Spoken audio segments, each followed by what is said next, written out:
রাসূল করিম সাল্লাল্লাহু আলাইহি ওয়াসাল্লাম যেদিন দুনিয়াতে এসেছেন, ইরতাজ্জাত ইওয়ানু কিসরা, ফারসের যিনি বাদশা ছিলেন ওনার নাম ছিল কিসরা।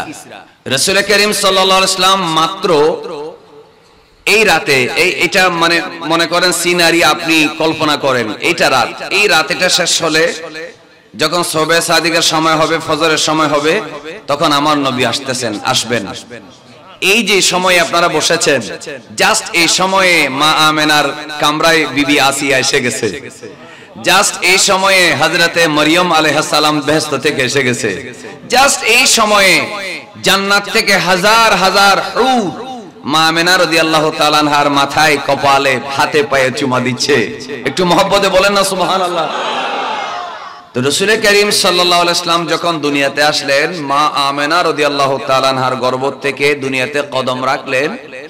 তো মা আমেনা রাদিয়াল্লাহু তাআলা আনহা বলছেন, আদাআত লি কুসুরুশ শাম খারাজা মিন্নি নূর, আমার থেকে একটা নূর এসেছে, যে নূরের আলোতে আমি স্পষ্টভাবে সিরিয়ার রাজপ্রাসাদের সাদা দেওয়ালগুলো দেখেছি। শুধু তা না, শুধু সিরিয়ার রাজপ্রাসাদের দেওয়ালগুলো দেখেছি তা নয়, আমি দেখেছি আমার ঘরের দেওয়াল, ছাদ কোথায় যেন সরে গেল, আল্লাহ তাআলার অগণিত ফেরেশতা পতাকা নিয়ে জশ্নে জুলুসে ঈদে মিলাদ নবী সাল্লাল্লাহু আলাইহি ওয়াসাল্লাম পালন করতেছেন। তো এটা তো মা আমেনা রাদিয়াল্লাহু তাআলা আনহা বলছেন।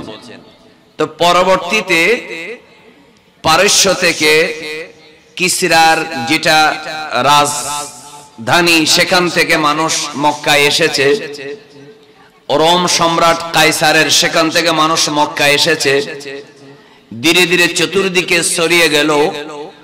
মা আমেনা রাদিয়াল্লাহু তাআলা আনহার গর্ভ থেকে 12 রবিউল আউয়ালে এমন একটা শিশু এসেছে, যেই তারিখে, যে সময় তিনি এই সন্তানটা ভূমিষ্ঠ করেছেন, ওই সময় কিসরা ফারসের রাজপ্রাসাদে এমন একটা ভূমিকম্প হয়েছে, 14টা কঙ্কর দেওয়ালের ভিতর থেকে পড়ে গেছে। একটু মহব্বতে বলেন না সুবহানাল্লাহ। শুধু তা না, ওয়া খামিদাত নারু ফারিস, যেই ফারসের অগ্নি উপাসক, অগ্নি পূজারীরা 1000 বছর ধরে একটা আগুনের কুণ্ডলী জ্বালিয়ে রেখেছিল, সেই আগুনের কুণ্ডলীটা রাসূল করিম সাল্লাল্লাহু আলাইহি ওয়াসাল্লাম দুনিয়ার জমিনে কদম রাখার সাথে সাথেই নিভে গেছে। আর একটু মহব্বতে সুবহানাল্লাহ বলেন। তাহলে বোঝা গেল আমার নবী দুনিয়াতে এসেছেন, আল্লাহ এটা মেসেজ দিয়েছেন, ইনার কদম লাগলো, আগুন পূজা বন্ধ।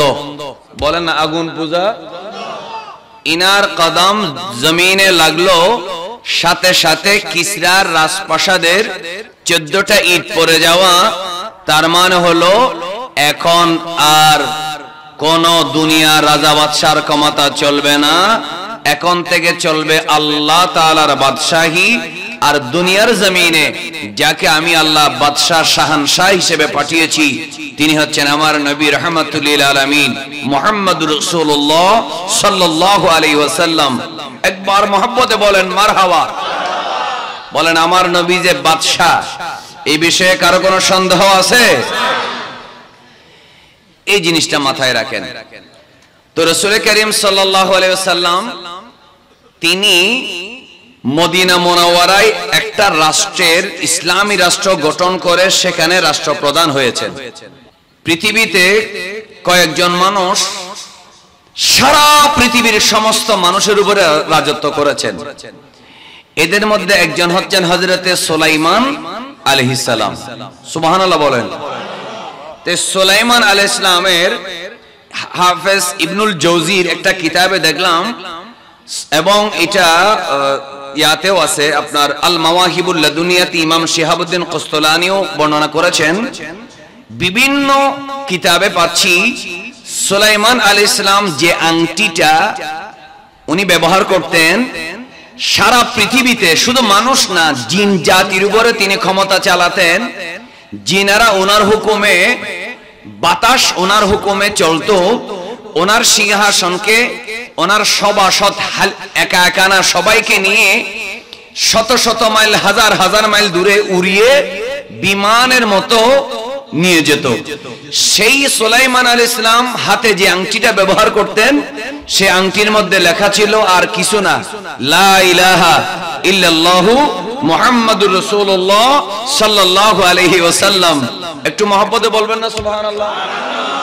তাহলে সুলাইমান আমার নবী, যদিও দুনিয়াবি হিসেবে, আপনি যদি ইসলামের ইতিহাস পড়েন বা আমার নবীর সিরাত পড়েন, আপনি দেখবেন আল্লাহ রাসূল সাল্লাল্লাহু আলাইহি ওয়াসাল্লামের অর্থাৎ রাজত্ব, যেটা রাজনৈতিক, যেটা রাষ্ট্রের ভূখণ্ডের একটা সীমান্ত, সীমান্তটা খুব বেশি বড় ছিল না।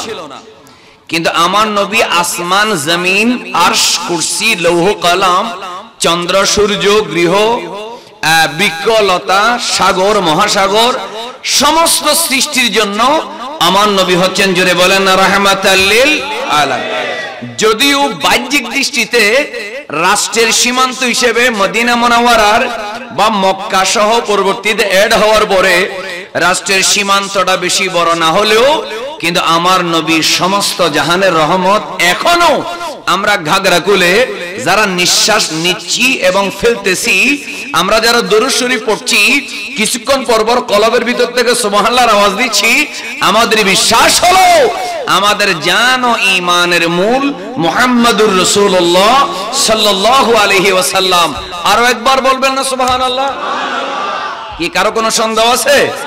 সেই রাসূল করিম সাল্লাল্লাহু আলাইহি ওয়াসাল্লামের হুকুমত, বাদশাহী সমস্ত নবীদের সময় ছিল, সারা পৃথিবীতে ছিল। আমার নবী যখন ছিলেন তখনও ছিল, এখনো, আরেকবার বলেন, এখনো আছে। এখন যদি কেউ মনে করে আমরা ঈদ মিলাদুন্নবীর বিরোধিতা করব, বা আল্লাহ রাসূল যাদেরকে ওয়ারাসাতুল আম্বিয়া বলে গেছে, ওলি যারা, গৌস যারা, কুতুব যারা, আবদাল যারা, যারা সালেহীন, যারা ইলমে শরীয়ত এবং তরিকতের ওয়ারিস, উত্তরাধিকারী, এদের সাথে বেয়াদবি করে অথবা নবীর সাথে বেয়াদবি করে আমরা সসম্মানে দুনিয়ায় থাকবো, জোরে বলেন এই চিন্তাটা কি ঠিক নাকি ভুল? আওয়াজ করে বলেন, ঠিক নাকি ভুল? এটা আমি আপনাদেরকে সামান্য দুই একটা উদাহরণ দিয়ে বুঝাই দেব। কারণ আল্লাহ তো আমার নবী এখনো কথা বলেন নাই, এখনো মার গর্ভ থেকে এসে মাত্র সিজদা দিয়েছেন, এখনো মাত্র শুধু লা ইলাহা ইল্লাল্লাহু ইন্নী রাসূলুল্লাহ বলেছেন, এখনো মাত্র শুধু বলছেন কি রাব্বি হাবলি উম্মতি। এটা ফতোয়ায়ে রাজাবিয়ার 30তম খণ্ডের মধ্যে আমি দেখেছি আলা হযরত এটা এনেছেন, আমার নবী দুনিয়াতে আসা মাত্র সিজদা দিয়ে উম্মতের জন্য আল্লাহর কাছে দোয়া করেছেন। সুবহানাল্লাহ বলেন। সেই প্রিয় নবী সাল্লাল্লাহু আলাইহি ওয়াসাল্লাম মনোযোগ, দুনিয়াতে এসেছেন, হাত পা ভালো করে নাড়ান নাই, ওদিকে কিসরার রাজপ্রাসাদের 14টা কঙ্কর পড়ে যাওয়া, এটার দ্বারা আল্লাহ মেসেজ দিচ্ছেন এখন থেকে বাদশাহী চলবে আমার হাবিবুল্লাহর। কার? হাবিবুল্লাহর। এজন্য দেখবেন আমি একটা আমার গবেষণা একটা কথা বলি, আপনারা বুঝতে পারবেন। আমি আজকে দেখলাম লন্ডনের মধ্যে হচ্ছে জশ্নে জুলুসে ঈদে মিলাদুন্নবী সাল্লাল্লাহু আলাইহি ওয়াসাল্লাম, আমেরিকায় হচ্ছে জশ্নে জুলুসে, বলেন না সাল্লাল্লাহু আলাইহি ওয়াসাল্লাম। কেন জানেন?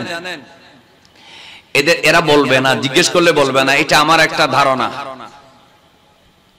লন্ডনের, আমেরিকার এরা তো খ্রিস্টান, এরা তো মুসলমানকে মারে, প্রতিদিন মুসলমানদেরকে কেমনে ধ্বংস করা যায় চক আঁকে, প্ল্যান করে, প্রোগ্রাম করে, কিন্তু সেখানে মিলাদুন্নবীর জুলুস হচ্ছে।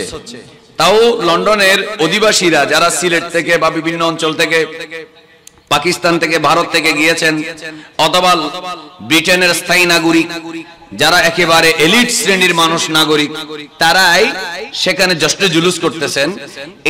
এখান থেকে আমি একটা মেসেজ পেলাম, যারা খ্রিস্টান, যারা ব্রিটেন বা আমেরিকায় যারা ক্ষমতা চালায়, এরাও বুঝতে পারে আখির নবীর জশ্নে জুলুস করার সুযোগ দিলে গজব হবে না, রহমত নাজিল হবে।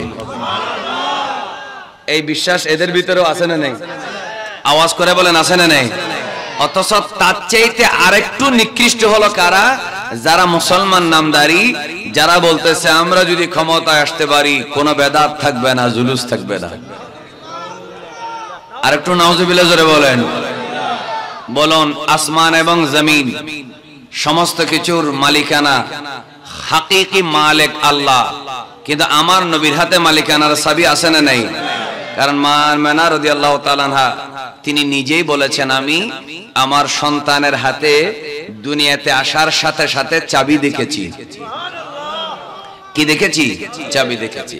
তো সেজন্য রাসূল করিম সাল্লাল্লাহু আলাইহি ওয়াসাল্লাম আমাদের হৃদয়ের বাদশা, আমাদের ঈমানের বাদশা, আমাদের দুনিয়ার বাদশা, আমাদের আলমে বরজখ কবর জগতের বাদশা, আমাদের জান্নাতি জীবনের বাদশা, আমাদের আখিরাতে আমরা যখন ইয়া নফসি করব, তখন আমার নবী হচ্ছেন রহমতের কান্ডারি শফিউল মুযনিবিন মুহাম্মদুর রাসূলুল্লাহ সাল্লাল্লাহু আলাইহি ওয়াসাল্লাম। আরেকবার মহব্বতে বলেন মারহাবা। এজন্য আমার নবী বলেন উতিতু মাফাতিহা খাজাইনিল আরদ, দুনিয়ার যত ধন ভান্ডার সব ধন ভান্ডারের চাবি আল্লাহ পাক মেহেরবানি করে আমি রাসূলের হাতে দিয়েছেন। তাহলে কোন মুসলমান যদি মনে করে ঈদ মিলাদ নবী বন্ধ করবে, কোন মুসলমান যদি মনে করে আল্লাহর নবীর ওয়ারিস ওলি আল্লাহর সাথে বেয়াদবি করবে, দেখি একটা আওয়াজ দেন তো, এটা মিডিয়ায় চলে যাক। যদি কোন মুসলমান মনে করে নবীর শান কমাবে, সীমারেখা দিয়ে দিবে, এবং কোন মুসলমান যদি মনে করে নবীর ওয়ারিস আল্লাহর ওলিদের সাথে বেয়াদবি করে স্থায়ীভাবে ইসরায়েল বা আমেরিকার দয়া নিয়ে ক্ষমতায় থাকবে বা ভারতের দয়া নিয়ে ক্ষমতায় থাকবে, জোরে বলুন সম্ভব না অসম্ভব? আপনাদের কি আকীদা ঠিক আছে তো? আরেকবার বলেন সম্ভব নাকি অসম্ভব? হ্যাঁ, যদি থাকেও সে ক্ষমতায় থাকা আর নেতানিয়াহু ক্ষমতায় থাকার মধ্যে কোনো পার্থক্য থাকবে না, ঠিক কিনা বলেন?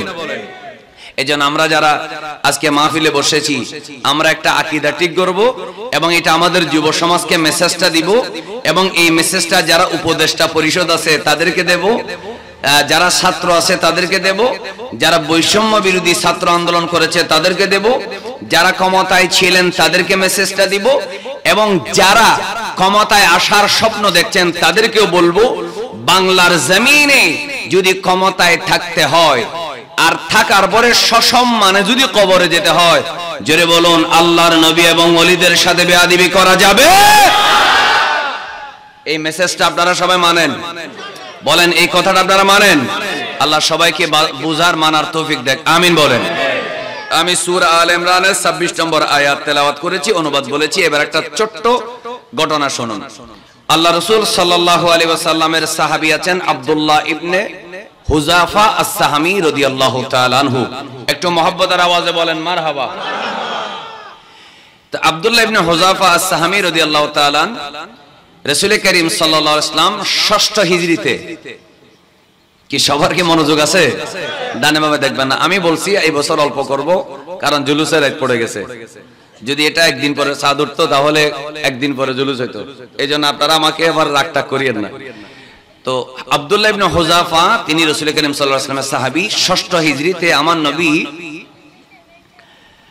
কয়েকজন মানুষকে বিভিন্ন দেশের রাজা বাদশাদের কাছে চিঠি পাঠানোর জন্য নির্বাচিত করলেন। আর আব্দুল্লাহ ইবনে হুযাফা রাদিয়াল্লাহু তাআলা আনহুকে বললেন, আব্দুল্লাহ, আমি তোমাকে কিসরার বাদশা আমার মিলাদের দিন যে বাদশার দেওয়ালের 14টা ইট ভূমিকম্প হয়ে পড়ে গিয়েছিল, সেই কিসরার বাদশা মালিক কিসরা ফারসের বাদশা কিসরার কাছে তুমি একটা চিঠি নিয়ে যাও এবং তুমি বলবে, আখিরি নবী, সমস্ত নবীদের সরদার, আপনি যেই ধর্ম মানেন সেই ধর্মের যিনি নবী, সেই নবীও যার উপরে ঈমান এনেছেন রূহের জগতে, মুহাম্মদুর রাসূলুল্লাহ সাল্লাল্লাহু আলাইহি ওয়াসাল্লাম আপনাকে কলেমা পড়ে মুসলমান হওয়ার জন্য দাওয়াত দিয়েছেন। সবার মনোযোগ আছে? আচ্ছা, তো আব্দুল্লাহ ইবনে হুযাফা খেয়াল রাখেন রাদিয়াল্লাহু তাআলা আনহু বললেন, ইয়া রাসূলুল্লাহ, আমি কয়েকজন সঙ্গী, আল্লাহ রাসূল দিলেন কয়েকজন সঙ্গী, বেশি না, মাত্র কয়েকজন। কোথায় মদিনাতুল মুনাওয়ারা, কোথায় ফারসের রাজধানী কিসরার রাজদরবার? বলুন, রাসূল করিম সাল্লাল্লাহু আলাইহি ওয়াসাল্লামের সাহাবীদের অন্তরে সাহস আছে না নেই? কি কম আছে না বেশি আছে? কারণ ওই সময় কিসরা যেই ফারস্য দেশ, এটা ছিল একটা সুপার পাওয়ার, আর কাইসার রোমের বাদশা এটা ছিল একটা সুপার পাওয়ার, যেটাকে বাংলায় বর্তমান সময়ে, বাংলাতে না মানে বর্তমান আন্তর্জাতিক রাজনীতিতে বাংলাতে পরাশক্তি বলা হয়। কি বলা হয়? তা আপনারা যারা এখানে বসেছেন, আপনারা তো খুব যুবকরা, মেধাবী, অনেক আন্দোলন করেছেন, আপনারা বলেন তো দেখি বর্তমানে পৃথিবীতে পরাশক্তি কোন কোন রাষ্ট্র? আমেরিকা, রাশিয়া, লন্ডন, ব্রিটেন কিন্তু আমেরিকার লেভেলে আছে। আমেরিকা যেদিকে, ব্রিটেনও সেদিকে। আমেরিকা একটা পরাশক্তি, রাশিয়া আর একটা, চীন আর একটা। ভারত বলতেছে আমিও উঠিতে চাই কিন্তু উঠিতে পারি না। তো এরকম কতগুলো পরাশক্তি আছে না নেই? আমার নবীর অন্তরে কি কোনো রাজা বাদশার প্রতি কোনো ভয় আছে? রাসূল করিম সাল্লাল্লাহু আলাইহি ওয়াসাল্লাম চিঠি দিয়ে পাঠালেন। আব্দুল্লাহ ইবনে হুযাফা রাদিয়াল্লাহু তাআলা সেই চিঠিটা নিয়ে তিনি মুলকে ফারসে কিসরার বাদশাহের দরবারের বাইরে গেটে দাঁড়ালেন। গেটের দারোয়ান বলেন, কোথা থেকে এসেছেন? বলে, আমি এসেছি আল মদিনাতুল মুনাওয়ারা। সুবহানাল্লাহ বলেন। ততদিনে 6ষ্ঠ হিজরিতে বদরের কাহিনী চতুর্দিকে ছড়িয়ে গেছে, ওহদের কাহিনী চতুর্দিকে ছড়িয়ে গেছে, মিসাকে মদিনা, আমার নবীর মদিনার একটা রাষ্ট্র গঠন, সংবিধান প্রণয়ন চতুর্দিকে ছড়িয়ে গেছে। এজন্য এরা চিনতে পারলো, বলল, কি নিয়ে এসেছো? বলে, আমি একটা চিঠি নিয়ে এসেছি। কে দিল? আমাদের নবী। কাকে? তোমাদের বাদশাকে। দাও, আমি এখানে গেটে থাকি, বিভিন্ন জায়গা থেকে যারা চিঠি টিটি নিয়ে আসে আমি সেগুলা আমাদের বাদশার কাছে পাঠিয়ে দিই। এমন সময় আব্দুল্লাহ ইবনে হুযাফা রাদিয়াল্লাহু তাআলা বলেন, আমি তো দারোয়ানের সাথে কোনো কাজ নেই, আমি তো সরাসরি বাদশার হাতে চিঠি দিব, এই নির্দেশ আমাকে আমার নবী দিয়েছেন। কোন দারোয়ানের সাথে কথা বলার কোনো দরকার? আল্লাহ রাসূলের সাহাবী যারা, তারাও এক একটা বাদশা। সুবহানাল্লাহ বলেন না কেন? আমার নবীর সাহাবীরাও কি মুড ব্যক্তিত্ব কিসের মতো? বাদশার মতো। বলে, তোমার সাথে কি কথা? ডাইরেক্ট বাদশাকে দেব, হাতে হাতে দেব। সে একটা দৌড় মারছে, গিয়ে কুর্নিশ করে বলল, জাহাপনা, মদিনা মুনাওয়ারা থেকে রাজা বাদশারা, এরা কিন্তু আর কূটনৈতিক বিভিন্ন জ্ঞান রাখে, বিভিন্ন দেশের রাজনৈতিক পরিস্থিতি সম্পর্কে জানে। তো বলল, মদিনার থেকে আসছে, তোমার হাতে চিঠি দিবে না? তার তো কিছুটা আইডিয়া আছে, আমার নবীজির গায়রত, ব্যক্তিত্ব, সম্মানবোধ, ক্ষমতা, যতটুকু তিনি উদার, আবার ঠিক ততটুকুই তিনি কাফেরদের উপরে কঠোর। সুবহানাল্লাহ বলেন। বুঝতে পারছে? বলছে, আচ্ছা ঠিক আছে, হাঙ্গামা করার দরকার নাই, তাকে আনো। আব্দুল্লাহ ইবনে হুযাফা রাদিয়াল্লাহু তাআলা আনহু তিনি ওই কিসরা বাদশার দরবারে গেলেন। ভিতরে ঢোকার পরে কোন ধরনের কুর্নিশ করলেন না, মাথা নত করলেন না। বিভিন্ন অঞ্চল থেকে, বিভিন্ন জায়গা থেকে রাষ্ট্রের বিভিন্ন প্রতিনিধি যখন কিসরা বাদশার কাছে আসতো, কারণ পৃথিবীর মধ্যে দুইটা বড় পরাশক্তি, একটা হচ্ছে রোম সম্রাট আর একটা পারস্য সম্রাট। এরা অন্যান্য অঞ্চলের ছোট ছোট দেশগুলা, ওই দেশের প্রধান অথবা তাদের কোনো প্রতিনিধি যখন আসতো, রাজ দরবারে ঢোকার সময় হাঁটু গেড়ে মাথা নিচের দিকে দিয়ে ঢুকতো। কিন্তু আব্দুল্লাহ ইবনে হুযাফা রাদিয়াল্লাহু তাআলা আনহু মাথা নত করলেন না, ঝুঁকলেন না। তিনি মাথা সোজা করে একেবারে সিনা টান করে ওই কিসরা বাদশার সামনে চিঠিটা হাতে নিয়ে দাঁড়িয়ে গেলেন। সুবহানাল্লাহ। আরো জোরে দাঁড়িয়ে যখন গেলেন, বলো, তুমি নাকি বলেছো চিঠি কাউকে দেব না? বলছেন, আমার নবী নিষেধ করেছে, আমার জান যাবে। আমরা আমার নবীকে আমরা জানের চাইতে বেশি ভালোবাসি, জানের চাইতে বেশি ভালোবাসি। এই কথাটা বলার কারণ কি পুরাটা আপনাদেরকে বলবো না, কিছু কারণ ঘরে গিয়ে চিন্তা করে বের করবে। এখন এমন একটা সময় সব কথা বলাও ঠিক না। তো রাসূল করিম সাল্লাল্লাহু আলাইহি সাল্লাম এর সাহাবীর সাহস কেমন, বলছে, আপনার হাতে হাতে দেব। মন্ত্রীকে দাও না, মন্ত্রীকে দাও, আমার অন্য মন্ত্রী এইটাকেও না, ডাইরেক্ট আপনার হাতে দেব, আমার নবী বলেছেন। সুবহানাল্লাহ বলেন। আচ্ছা ঠিক আছে। ও তো অবাক, ঢোকার সময় মাথা নত করে নাই, কুর্নিশ করে নাই, হাত জোর করে নাই, কোন ধরনের আকুতি নাই, বিনয় নাই, নম্রতা নাই, সিনা টান করে দাঁড়ালো, তাও বলল আপনার হাতে হাতে দেব, কাউকে দেব না।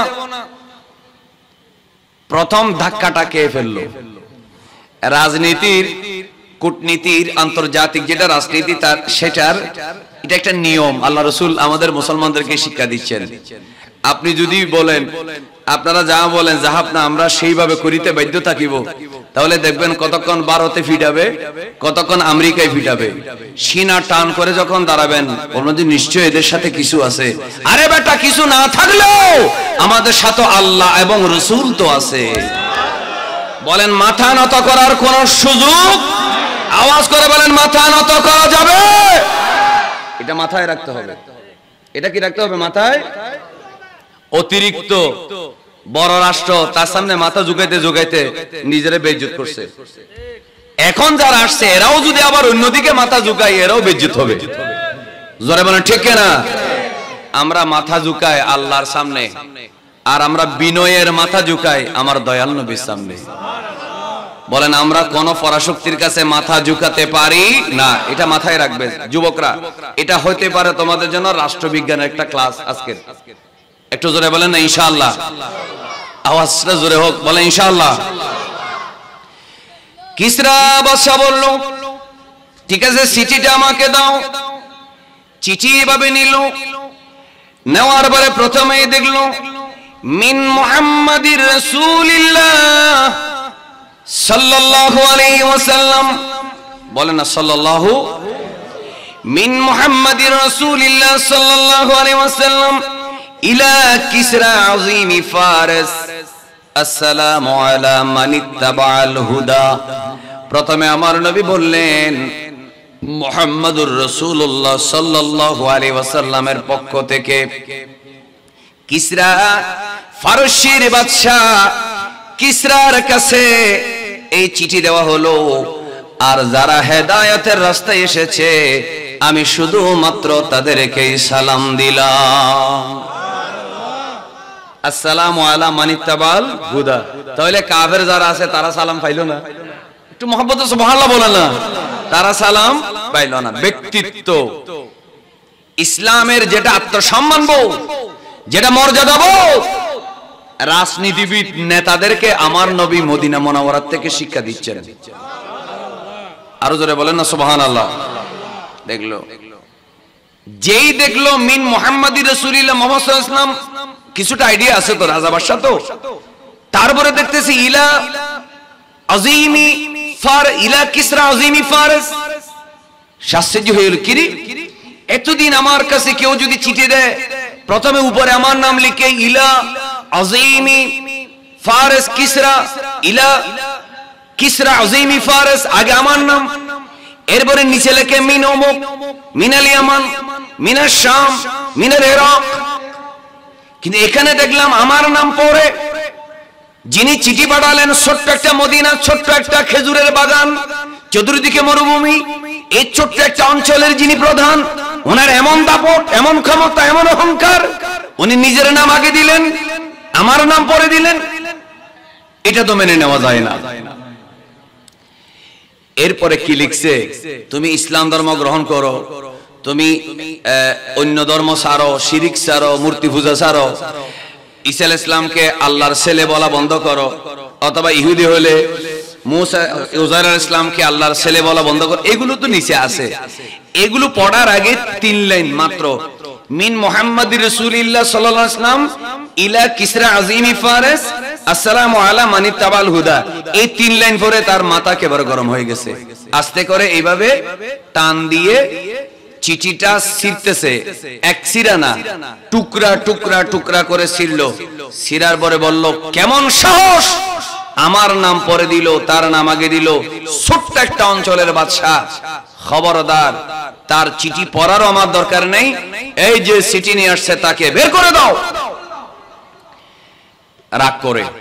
সাথে সাথে আব্দুল্লাহ ইবনে হুযাফা আস-সাহামী রাদিয়াল্লাহু তাআলা আনহু বলেন, যেহেতু আমাকে বেরিয়ে যেতে বলেছে আর বেশিক্ষণ দেরি করার কোনো দরকার নাই, আমাকে বলেছে চিঠি পৌঁছাই দিতে, আমি চিঠি পৌঁছাই দিলাম। তো তিনি বলতেছেন পরবর্তীতে, তো আপনার কি সেদিন ভয় লাগে নাই? বাদশাহ আমার নবীর নাম আগে নিজের নাম পরে দেখে চিঠি ছিটতেছে, আপনার কেমন লাগছিল? তখন ওই আব্দুল্লাহ ইবনে হুযাফা বলছে পরবর্তীতে আল্লাহ রাসূলের সাহাবীদেরকে, তখন আমি মোটেও ভয় পাই নাই। আমার একটা আনন্দ হচ্ছে আল্লাহ রাসূল আমাকে ওনার কাজের জন্য মনোনীত করেছেন, এটা প্রথম আনন্দ। আর আমার দ্বিতীয় আনন্দ হচ্ছে আমি চিঠিটা সত্যি সত্যি বাদশার হাতে পৌঁছে দিতে পেরেছি। এরপরে আমার জান থাকলেও আলহামদুলিল্লাহ, না থাকলেও আলহামদুলিল্লাহ, আমি শাহাদাতের মর্যাদা পাবো। একটু জোরে বলেন না মারহাবা। তো ইনি তাড়াতাড়ি বের হয়ে গেলেন। বেরিয়ে যাও বলার সাথে বের হয়ে গেছে। প্রায় 10-20 মিনিট, আধা ঘন্টা সে চুপচাপ ছিল, রাগের কারণে কথা বলতে পারে না। তাই আধা ঘন্টা 1 ঘন্টা পরে বলতেছে, যে চিঠি নিয়ে আসছে তাকে ধরে নিয়ে আসো। কিন্তু বাইরে গিয়ে দেখতেছে আব্দুল্লাহ ইবনে হুযাফা রাদিয়াল্লাহু আনহু আর নাই, তিনি চলে আসছেন। একটু জোরে বলেন না সুবহানাল্লাহ। সবাই একবার মহব্বতে বলেন, জানের মালিক কে? বলেন, মৃত্যু দেওয়ার মালিক কে? চলে আসলেন, ইনতালাকা, তিনি চলে আসলেন। এদিকে সেই কিসরা বাদশা আরেকটা চিঠি লিখলো। চিঠি লিখে সেই চিঠিটা পাঠাইলো ইয়ামানের তার প্রতিনিধি, একটা সুপার পাওয়ার বড় দেশের কতগুলো ছোট ছোট অধীনস্থ অঞ্চল আছে না নেই? ইয়ামান ছিল তখন কিসরা বাদশার অধিকৃত অঞ্চল। তো ইয়ামানের যিনি আমির ছিলেন তার নাম ছিল বাজান। নাম কি? বাজান, বাংলা বাজান না, এটা তখনকার হিসেবে বাজান। বাজান, বা আলিফ জালালিফ নুন। বাজানের কি অবস্থা হবে কিছুক্ষণ পরে দেখবেন। তবে বাজান খারাপ মানুষ ছিল না, ভালো মানুষ ছিল। বাজান আসলেই বাজান ছিল। একটু জোরে বলেন না সুবহানাল্লাহ। বাজান আসলে কি ছিল? বাংলাতেও বাজান বলতে পারেন, কোনো অসুবিধা নাই। বাজানের কাছে চিঠি দিছে, এই আমাদের বাদশা শোনো, আরবের মধ্যে নাকি একজন নবী এলেন। চিঠির মধ্যে বলা হলো, যার জন্ম হলো 570 খ্রিস্টাব্দে 12 রবিউল আউয়াল, যিনি সুবহে সাদিকের সময় এই দুনিয়ার জমিনে মক্কায় যার মিলাদ হলো, যিনি 40 বছর পর্যন্ত নিজেকে নবী হিসেবে প্রকাশ করলেন না, ওনার মিলাদের সময় অসংখ্য মুজিজা সংঘটিত হলো। শৈশবের মধ্যে অসংখ্য অলৌকিক ক্ষমতা প্রকাশ পেল, যৌবনের মধ্যে প্রকাশ পেল, বিবাহের আগে প্রকাশ পেল, বিবাহের পরে প্রকাশ পেল, ব্যবসা বাণিজ্য লেনদেনের মধ্যে আমি খবর নিলাম অনেক ক্ষমতা প্রকাশ পেয়েছে। তারপরে 53 বছর বয়সে মক্কা থেকে হিজরত করে মদিনায় গেল। মদিনায় মিসাকে মদিনা বানালো, লেখলো, সংবিধান লিখলো। ইহুদি খ্রিস্টান সমস্ত ধর্মের মানুষদেরকে নিয়ে ইনি একটা রাষ্ট্র বানালেন। সেই রাষ্ট্রের প্রধান হলেন মুহাম্মাদুর রাসূলুল্লাহ সাল্লাল্লাহু আলাইহি ওয়াসাল্লাম। একটু জোরে জোরে বলি সুবহানাল্লাহ। আরো জোরে বলেন। এই ইয়ামানের বাদশা বাজান শোনো, তোমার কাছে আমার নির্দেশ হলো, এই মুহূর্তে বেশি লোক পাঠানোর দরকার নাই। তুমি 2 জন মানুষ পাঠাইবা, একটা চিঠি পাঠাইবা, সেই চিঠির মধ্যে লিখে দিবা, খেয়াল করুন, হেই মদিনার রাষ্ট্রপ্রধান, তারা তো রাসূল মানে না, মুহাম্মদ সাল্লাল্লাহু আলাইহি ওয়াসাল্লাম, আপনি আমাদের প্রেরিত যে লোক আমরা পাঠাইলাম, এই 2 জন লোকের সাথে আপনি চিঠি পাওয়া মাত্র দেরি না করে তাড়াতাড়ি চলে আসবেন। কোথায় চলে আসবেন? কিসরা বাদশার কাছে চলে আসবেন। এসে সারেন্ডার করবেন, নিয়মিত ট্যাক্স দিবেন, এটা ওয়াদা করবেন। যদি নিয়মিত ট্যাক্স দেওয়ার ওয়াদা করেন, কিসরা বাদশার অনুগত থাকার ওয়াদা করেন, তাহলে আপনাকে মদিনা শরীফের বাদশা হিসেবে রাখা হবে। আর যদি আপনি উল্টাপাল্টা করেন, ধর্ম একটা প্রচার করতে চান, আমাদের বাপদাদার ধর্মের বিরুদ্ধে কথা বলেন, আমাদের ছেলেদেরকে বাপদাদার ধর্মের থেকে আলাদা করতে চান, আপনাকে দুনিয়ায় থাকতে দেওয়া হবে না। তাড়াতাড়ি সারেন্ডার করে আপনি কিসরা বাদশার কাছে চলে আসেন। একটু নাউজুবিল্লাহ জোরে বলেন। মামার বাড়ির আবদার কি আবদার? তো এরা 2 জন খেয়াল করেন, এরা 2 জন আসতেছে। বাজান ওই ইয়ামানের বাদশা বাজান, ওর বাদশার কথা তো মানতে হবে, কিসরার কথা তো মানতে হবে। চিঠিটা লিখলো, 2 জন মানুষকে চিঠি দিল। এরা যাওয়ার সময় এরা প্রথমে গেল তায়েফে। তায়েফে গিয়ে বলল, আচ্ছা তোমাদের এখানে মুহাম্মদ বলেন না সাল্লাল্লাহু আলাইহি ওয়াসাল্লাম নামের কেউ আছে? বলে কে এটা কোন মোহাম্মদ? বলে ওনার নাম আব্দুল্লাহ, বাবার নাম মার নাম আমেনা, ওনার নাম মোহাম্মদ। তো উনি নাকি নবী হিসেবে নিজেকে দাবি করছেন। ওনার কেমন সাহস, আমাদের কিসরা বাদশাকে চিঠি দিচ্ছে মুসলমান হয়ে ওনার অধীন হওয়ার জন্য, ওনার গোলামি করার জন্য, ওনাকে শাস্তি দেওয়ার জন্য আমাদেরকে পাঠিয়েছে। তো তায়েফের লোকেরা, ওই যে আপনারা তো জানেন তায়েফের লোকেরা আল্লাহ রাসূলকে শিশু এবং পাগল বলে শিশুদেরকে আমার নবীর পিছনে লেলিয়ে দিয়েছিল, এমন ভাবে পাথর মেরেছিল রাসূল করিম সাল্লাল্লাহু আলাইহি ওয়াসাল্লামের রক্ত মোবারক বেয়ে বেয়ে পড়ে জুতা মোবারকের মধ্যে ঢুকে গিয়েছিল।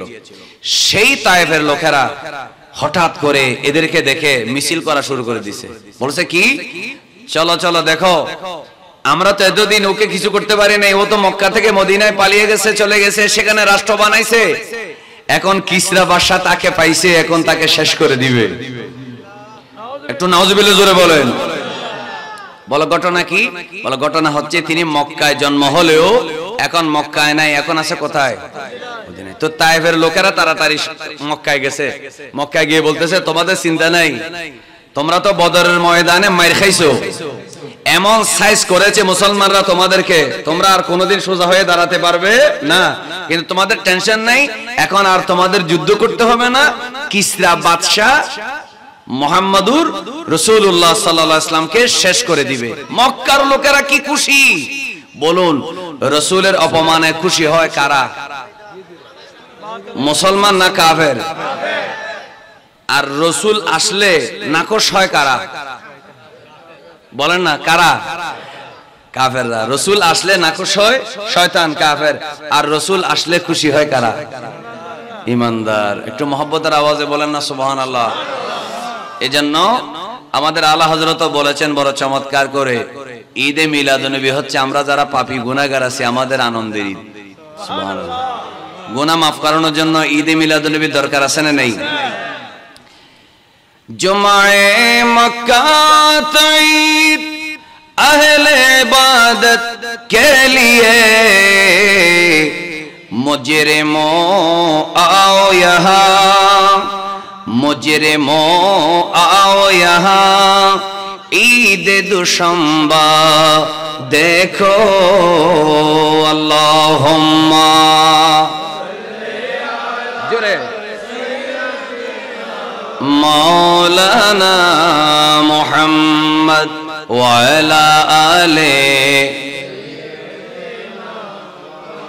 তো এরা মক্কার লোকেরা খুশি, তায়েফের লোকেরা মিছিল করতেছে, ইসলাম শেষ, আখিরি নবী শেষ হয়ে যাবে, ওনার মদিনা রাষ্ট্র ধ্বংস করে ফেলবে। কে করবে? কিসরা বাদশা। তো এরা চলে গেল কোথায়? ওই দুইজন মদিনাতুল মুনাওয়ারায়। সুবহানাল্লাহ বলেন। আমার বাইরে মনোযোগ।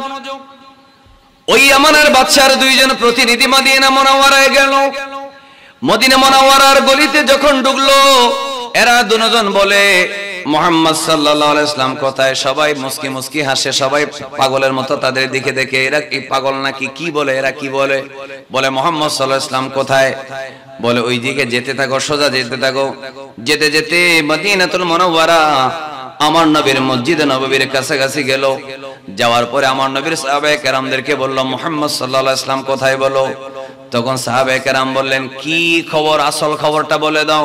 বলে কিসরার বাদশা আমাদের ইয়ামানের বাদশার কাছে চিঠি দিল, সেই চিঠি নিয়ে আমরা এসেছি, তোমাদের নবীকে অবশ্যই আমাদের সাথে যেতে হবে। কোথায়? কিসরার বাদশার কাছে যেতে হবে। এই কথা বলার পরে সাহাবায়ে কেরাম অট্ট হাসি দিয়ে বলে, এই ইয়ামানের প্রতিনিধি তোমরা কোত্থেকে এসেছো বলো। বলো আমরা ইয়ামান থেকে এসেছি। কাকে নিয়ে যেতে এসেছো? তখন তারা বলল আখিরি নবী, তোমাদের নবীকে আমরা নিয়ে যেতে এসেছি। সাহাবায়ে কেরাম বলে তোমরা কি জানো না এই মদিনা মুনাওয়ারার শুধু আমরা সাহাবীরা না, একটা বাচ্চা পর্যন্ত এটা বরদাস্ত করবে না। আমার নবী যদি একটুখানি পারমিশন দেয়, এই মাটির উপরে তোমরা আর কিছুক্ষণ দাঁড়িয়ে থাকতে পারবে না। এই মদিনার প্রতিটা যুবক বৃদ্ধ এমনকি নারী পর্যন্ত আমাদের নবীর জন্য নিজের জান দিতে রাজি আছে। সাহাবায়ে কেরামের এই কনফিডেন্স, এই দৃঢ়তা দেখে তারা কিছুটা বড়কে গেছে, ভয় পেয়ে গেছে। মানে কি বলছে, খবরদার, নবীকে নিয়ে যাইবা, তাও আসছো কয়জন? বলে না কয়জন?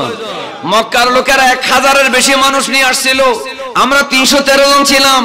আল্লাহ প্রথমে 1000, এরপরে 2000, এরপরে 5000 ফেরেশতা আমার নবীর কাফেলায়, বাহিনীতে, সেনাবাহিনী, ট্রেন্ড ফেরেশতার বাহিনী পাঠিয়েছে আমার নবীকে হেফাজত করার জন্য। আল্লাহ বলেছে, ওয়াল্লাহু ইয়াসিমুকা মিনান নাস। হাবিব, একটা গ্যারান্টি আমি আপনাকে নিশ্চিত করে দিচ্ছি, দুনিয়ার কোন মানুষ আপনাকে হত্যা করতে পারবে না। মানুষের হামলা থেকে রক্ষা করার গ্যারান্টি আমি আল্লাহ আপনি রাসূলকে দিয়েছি। বলে এরকম বলছে তোমাদের ধর্মে? বলছে হ্যাঁ, আমাদের আল্লাহ বলেছে, কোরআনে আছে, ওয়াল্লাহু ইয়াসিমুকা মিনান নাস। আমার নবীর ক্ষতি কোন মানুষে করতে পারবে না। সুবহানাল্লাহ বলে না? সুবহানাল্লাহ। বলছে আচ্ছা ঠিক আছে, আমরা একটু তার কাছে যাব। তখন সাহাবায়ে কেরাম বললেন, আমার নবীর কাছে তুমি যাইবা, আমাদের কোনো চিন্তা নাই, চলো, আমরা মেহমানের সাথে খারাপ ব্যবহার করি না, চলো। তো নিয়ে গেছে, যাওয়ার পরে চিঠি দিয়েছে, বলছে আপনি চিঠিটা পড়েন। চিঠিটা পড়ছে, পড়ার পরে বলল, তারা বলতেছে আপনি যদি আমাদের সাথে ভালোই ভালোই যান, তাহলে আমরা একটু কিসরা বাদশাকে বলবো আপনাকে যেন বেশি না মারে। একটু নাউজুবিল্লাহ জোরে বলেন না। এরকম এটা এইভাবে আছে। আর যদি আপনি আমাদের সাথে মানে একটু জোরাজুরি করে না যাইতে চান, তাহলে কিন্তু আপনার খবর আছে, আপনার দেশ শেষ, আপনার ক্ষমতা শেষ। নাউজুবিল্লাহ বলেন না কেন? বাইরে এগুলা মজা করে বলছি, কিন্তু মাথায় রাখবেন, 1500 বছর আগে যেই নবী মদিনা মুনাওয়ারায় মাটির উপরে ছিলেন, এখনো মুসলমানদের সেই কলিজার টুকরা নবী মদিনা মুনাওয়ারায় এখনো রওজা পাকে আছে না নাই? এজন্য ইহুদি খ্রিস্টান কোন ধরনের কোন বিধর্মীদের কাছে, ভারতের কাছে, ব্রিটেনের কাছে, আমেরিকার কাছে, ইসরায়েলের কাছে জোরে বলেন মাথা নত করার কোন দরকার আছে? মাথা উঁচু করে দাঁড়ান। জশ্নে জুলুস এটা একটা উপলক্ষ, এটা একটা উসিলা এসে গেছে। সারা বাংলাদেশের প্রতিটা গ্রামে গ্রামে যদি নারে রিসালাতের স্লোগান হয়, অন্ততপক্ষে আমেরিকা মেসেজ পাবে, হয়তো ভারতের কিছুটা প্রভাব থেকে বাংলাদেশ মুক্ত হয়েছে, কিন্তু এদের কলিজা কিনতে পারবো না, এরা তো কলিজা রাসূলুল্লাহকে দিয়ে দিয়েছে। একটু জোরে বলেন ঠিক কিনা? এরা মেসেজ পাবে, আমেরিকা মেসেজ পাবে, ইসরায়েল মেসেজ পাবে, হয়তো ভারতের কিছু ক্ষমতা বাংলাদেশের উপরে কমে গেছে, কিন্তু এদের আমরা গরদান কিনে ফেলতে পারবো বা কেটে ফেলতে পারবো, কলিজা কিনতে পারবো না। এরা তো কলবটা মদিনাওয়ালা নবীকে অনেক আগে দিয়ে দিয়েছে। এটা দেখানোর গোটা পৃথিবীকে দেখানোর দরকার আছে না নাই? আওয়াজ করে বলে না, দেখানোর দরকার আছে না নাই? আল্লাহ আমাদের সবাইকে এই ঈমানে দৃঢ়তা দান করুক। আরেকবার মহব্বতে বলেন আমিন। কারণ নবী ছাড়া আমাদের আর কিছু নাই। সংক্ষেপ, রাসূল করিম সাল্লাল্লাহু আলাইহি ওয়াসাল্লামের কাছে নিয়ে যাওয়া হলো। আল্লাহ রাসূল বললেন, তোমরা ঘোড়া থেকে নামো। নামছে, আমার সামনে বসো। এদেরকে গামছা টামছা এনে দাও, মুখটুক মোছার জন্য পানি টানে এনে দাও। পানি আনলো, খেজুর দিল, খেলো, চিঠি দিল। বলতেছে আপনি এইভাবে গেলে ভালো হবে, আর জোরাজুরি করলে জামিলা হবে। নাউজুবিল্লাহ বলেন। তখন রাসূল করিম সাল্লাল্লাহু আলাইহি ওয়াসাল্লাম বললেন, ইরজিআ ইলা রিহালিকুমা, তোমরা একটা কাজ করো, তোমাদের জন্য তোমাদের যানবাহন যেখানে সেখানে ফিরে যাও এবং আমার সাহাবীদের কাছে যাও, তারা তোমাদেরকে দুইজনকে থাকার জন্য একটা কি দিবে, একটা ঘর দিবে, সেখানে যাও। ওয়া তিয়া গাদান, সারাদিন রেস্ট করবা, 3 বেলা খাবার যাবে, জাস্ট টাইমে একটু রিল্যাক্স করো, রাতের বেলা ঠান্ডা মাথায় ঘুম যাও, ঘুম থেকে উঠে আগামীকাল আমার সাথে দেখা করিও। এখন তোমাদেরও মাথা গরম, তোমরাও একটু ক্লান্ত হয়ে গেছো, কালকে সকালে একবার রিল্যাক্স মুডে আসিও, তারপরে তোমার সাথে আমরা কথা বলবো। তখন এখানে হাদিস আছে, ফাতাবাসসামা রাসূলুল্লাহ, বলেন না সাল্লাল্লাহু আলাইহি ওয়াসাল্লাম, আমার নবী চেহারায় কোনো টেনশন নাই, আমার নবী মুস্কি হাসতেছেন, কারণ আমার নবী তো আসমান ও জমিনের বাদশা মুহাম্মাদুর রাসূলুল্লাহ সাল্লাল্লাহু আলাইহি ওয়াসাল্লাম। একটু মহব্বতে বলেন মারহাবা। এরা বলছে কিরে, আমরা এমন একটা হুমকি নিয়ে আসলাম, আমাদের সাথে চলেন, গেলে তো মোটামুটি ভালো হবে, না গেলে জামিলে হবে। দমক টমক দিলাম, উনি তো মুস্কি মুস্কি আসে। বলতেছে আজকে রাত্রে খাও, 3 বেলা খাও, ঘুম যাও, রেস্ট করো, রিল্যাক্স মুডে কালকে কথা বলবো। এর আশ্চর্য হয়ে গেছে। সাহাবীদের সাথে কথা বলে একবার ধাক্কা খাইছে, আমার নবীর চেহারা দেখে আরেকবার ধাক্কা খাইলো। আমার নবীর কনফিডেন্স, সুবহানাল্লাহ বলেন। আল্লাহ রাসূলের সাথে আমার আল্লাহ আছে না নাই? আওয়াজ করে বলেন আছে না নেই? খেয়াল করে। তারা চলে গেল। পরের দিন সকালবেলা আসলো, বললো আপনি কি আপনার বোঝা টোজা জুরি টুরি যা যা লাগে সব রেডি করছেন? আপনি তো আমাদেরকে একদিন সময় দিয়েছিলেন যাওয়ার জন্য, প্রস্তুতি নেওয়ার জন্য। আমরা ঠিক আছে, খুব মেহমানদারি পাইছি, চলেন। আল্লাহ রাসূল সাল্লাল্লাহু আলাইহি ওয়াসাল্লাম বলছেন কোথায় যাব? বলে কিসরার বাদশার কাছে। আমার নবী বললেন লান তালকা কিসরা আজিমি ফারিস বাদাল ইয়াউমে আবাদা। আজকের পরে ওয়াল্লাহি আল্লাহর কসম আর কখনোই কিসরা বাদশার সাথে তোমাদের মাটির উপরে দেখা হবে না। মানে কিভাবে? কেন কেন? কাদ কাতালাহুল্লাহ, আমি মদিনা থেকে বলছি তোমাদের কিসরা বাদশাকে তার সন্তান শিরওয়াই নিজের বাবাকে হত্যা করে ফেলেছে। আওয়াজটা হয় না, আরো জোরে বলেন। আপনারা কি আমার কথা বুঝতে পেরেছেন? আল্লাহ রাসূল কোথায়? মদিনায়। কিসরা বাদশা কোথায়? ফারস দেশে। আমার নবী বলেন লান তালকা ইয়া আবাদা বাদাল ইয়াউম, কখনো আজকের দিনের পরে কিসরা বাদশার সাথে কখনো তোমাদের কি হবে না? দেখা হবে না। কেন?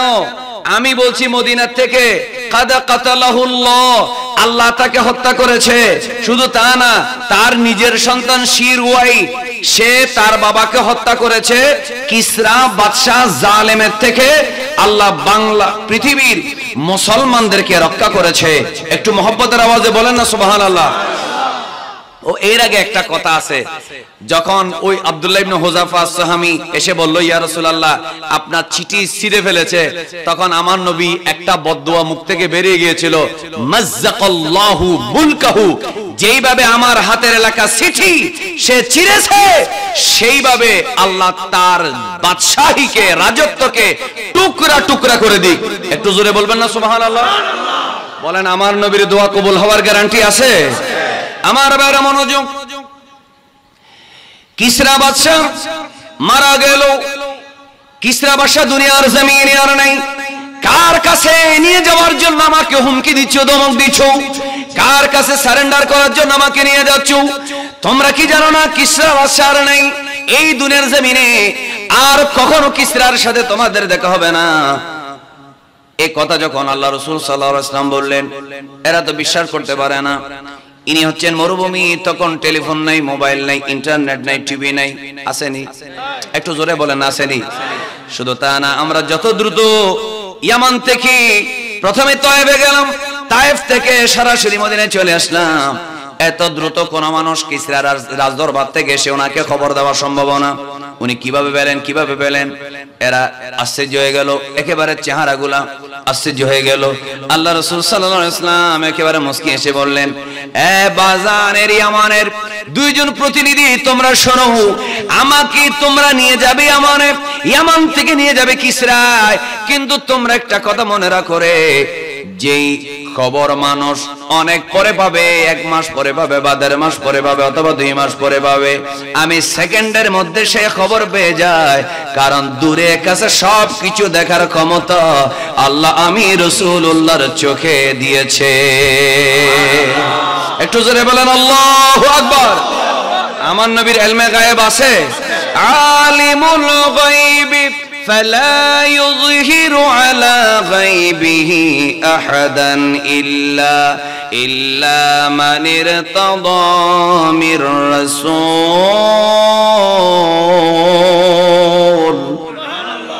আমার নবী সব জানে। বলে কিসরা বাদশা মারে কাদ কাতালাহুল্লাহ, আল্লাহ তাকে হত্যা করেছে, মানে আল্লাহ তাকে শেষ করে দিল। তাও আবার তার ছেলে তাকে হত্যা করেছে। এটা কি আপনি ঠিক বলছেন? আপনি কার সম্পর্কে কি বলছেন? তাদের মেধা গরম হয়ে গেছে, ভয় পেয়ে গেছে, আবার রেগে গেছে। কার সম্পর্কে কি বলছেন? আমার দয়াল নবী বললেন, আমি ঠিকই বলছি, তুমি তাড়াতাড়ি ফিরে যাও, বাজানকে বলো, তোমার ইয়ামানের বাদশাকে বলো, আমার বাসায় বলবা, ইন আসলামতা, যদি তুমি ইসলাম ধর্ম গ্রহণ করো, আ'তাইতুকা মা তাহতা ইয়াদাইকা, তুমি যে ইয়ামানের বাদশাহীতে আসো, ইসলাম যদি গ্রহণ করো, আমার নবী বলেছে আমি তোমাকে ইয়ামানের বাদশা হিসেবে রেখে দেব। শুধু তা না, তোমার ইয়ামানের বাদশা যে কিসরা ডাক দিলে থরথর করে কাঁপে, সেই ইয়ামানের বাদশাকে বলো আমি নবী যে ইসলাম নিয়ে এসেছি, কিসরা বাদশার চেয়ারের নিচে যে মাটি, সে মাটি এক সময় আমি মুহাম্মাদুর রাসূলুল্লাহ সাল্লাল্লাহু আলাইহি ওয়াসাল্লামের ক্ষমতায় এসে যাবে। আওয়াজটা হয় না আরো জোরে? এক সময় সেখানে আমার ইসলামের ঝান্ডা পতাকা উড়বে। তো এরা তো কনফিউশনে আছে, তারা তো শিওর হতে পারতেছে না কোনটা সত্য, আসলে কোনটা সত্য। ছেলে মেরেছে, কিসরা বাদশা নাই, এরা তো আশ্চর্য হয়ে গেল। এরা কি করছে, সেখান থেকে তাড়াতাড়ি চলে গেল ইয়ামানের বাদশার কাছে। ইয়ামানের বাদশার কাছে গিয়ে বলল, আপনাকে ইসলামের নবী বলেছে আপনি কিসরার বাদশার গোলামি করার দরকার নেই, কারণ সে নাকি মরে গেছে। বলো বা কিসরা থেকে আমার বাড়ি কাছে, মদিনা দূরে, আমি জানার আগে উনি জানলেন কিভাবে? তো এরা বললো আমাদেরকে তো ইনি বলেছে ইনি নবী, উনি কাছে দূরে সামনে পিছনে উপরে নিচে সব নাকি একসাথে দেখে, সবার আঁকে দেখে আল্লাহ ওনাকে জানায় দেয়। একটু জোরে বলেন আল্লাহু আকবার। তো ইয়ামানের বাদশা আবার কাঁপানি শুরু হয়েছে। এতক্ষণ এরা দুজন কাঁপছে, এখন ইমানের বাদশা কাঁপতেছে। কি কি বলো, কিসরা বাদশা নাই? বলছে না নাই। তো কি বলছে? বলছে আমিন, আপনি ইসলাম ধর্ম গ্রহণ করলে আপনাকে ইয়ামানের বাদশাহিতে রাখা হবে, এবং কিসরা বাদশার চেয়ারের নিচে যে মাটি, সেটা ইসলামের নবী কিছুদিনের মধ্যে সেখানে ইসলাম প্রচার করে ইসলামী রাজত্ব সেখানে প্রতিষ্ঠিত করবেন। সুবহানাল্লাহ বলেন।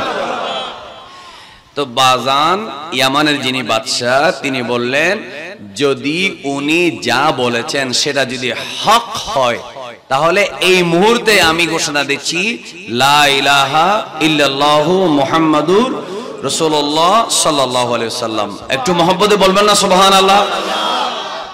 এই কথা বলার কিছুক্ষণের মধ্যেই একটা চিঠি আসলো। একজনে বলছে কোত্থেকে আসছো? বলছে আমি ফারিস দেশ থেকে। কে পাঠাইছে? কিসরার ছেলে শিরওয়াই পাঠাইছে। কি শিরওয়া কি বলছে? সে বলছে আমি আমার বাবাকে মেরে ফেলেছি। কেন? কারণ আমার বাবা ভালো ভালো মানুষদেরকে হত্যা করত, এবং শয়তান, দুষ্ট, মদখোর, মাদক ব্যবসায়ী, দুর্নীতিবাজ, সন্ত্রাসী তাদেরকে কাছে রাখতো, ভালো মানুষ আশরাফ মানুষদেরকে হত্যা করত। আমি ছেলে হয়ে আমার বাবার এই অপকর্ম সহ্য করতে পারি নাই, আমার বাবাকে দুনিয়া থেকে সরাই দিছি। হে বাজান, আজকের থেকে তুমি আমার আন্ডারে থাকবা। সাথে সাথে ওই বাজানে কি করলো, চিঠিটা ফেলে দিয়ে সমস্ত ইয়ামানের মানুষদেরকে ডাকলো, রাজদরবারের সকল মন্ত্রী উজির নাজিরদেরকে ডেকে বলল, তোমরা শোনো, আমি ইয়ামানের আমির বাজান আকাশ বাতাস সাক্ষী রেখে বলছি, আশহাদু আল্লা ইলাহা ইল্লাল্লাহ ওয়া আন্না মুহাম্মাদার রাসূলুল্লাহ সাল্লাল্লাহু আলাইহি ওয়াসাল্লাম।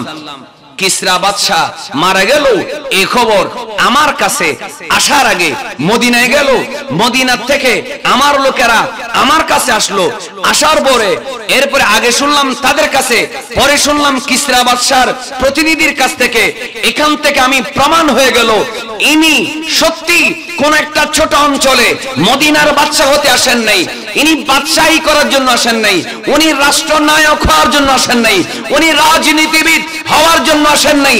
ঈসা আলাইহিস সালাম ইনজিল কিতাবে যে আখির নবীর কথা বলে গেছে, মুসা আলাইহিস সালামের তাওরাত কিতাবে যে আখির নবীর কথা বলা হয়েছে, ওয়া ইযা আখাযাল্লাহু মিসাকান নাবিয়িন বলে সমস্ত নবী থেকে আল্লাহ রূহানি জগতে যেই নবীর ঈমান উপর ঈমান আনার জন্য আল্লাহ ওয়াদা নিয়েছেন, নিশ্চয়ই তিনি সে নবী। আমি আমাদের বাদশা সমস্ত মানুষকে সাক্ষী রেখে বলছি, আল্লাহ ছাড়া কোনো ইলাহ নেই, মুহাম্মদ সাল্লাল্লাহু আলাইহি ওয়াসাল্লাম আল্লাহর রাসূল। আজকের থেকে আমি সেই নবীর গোলাম হয়ে গেলাম।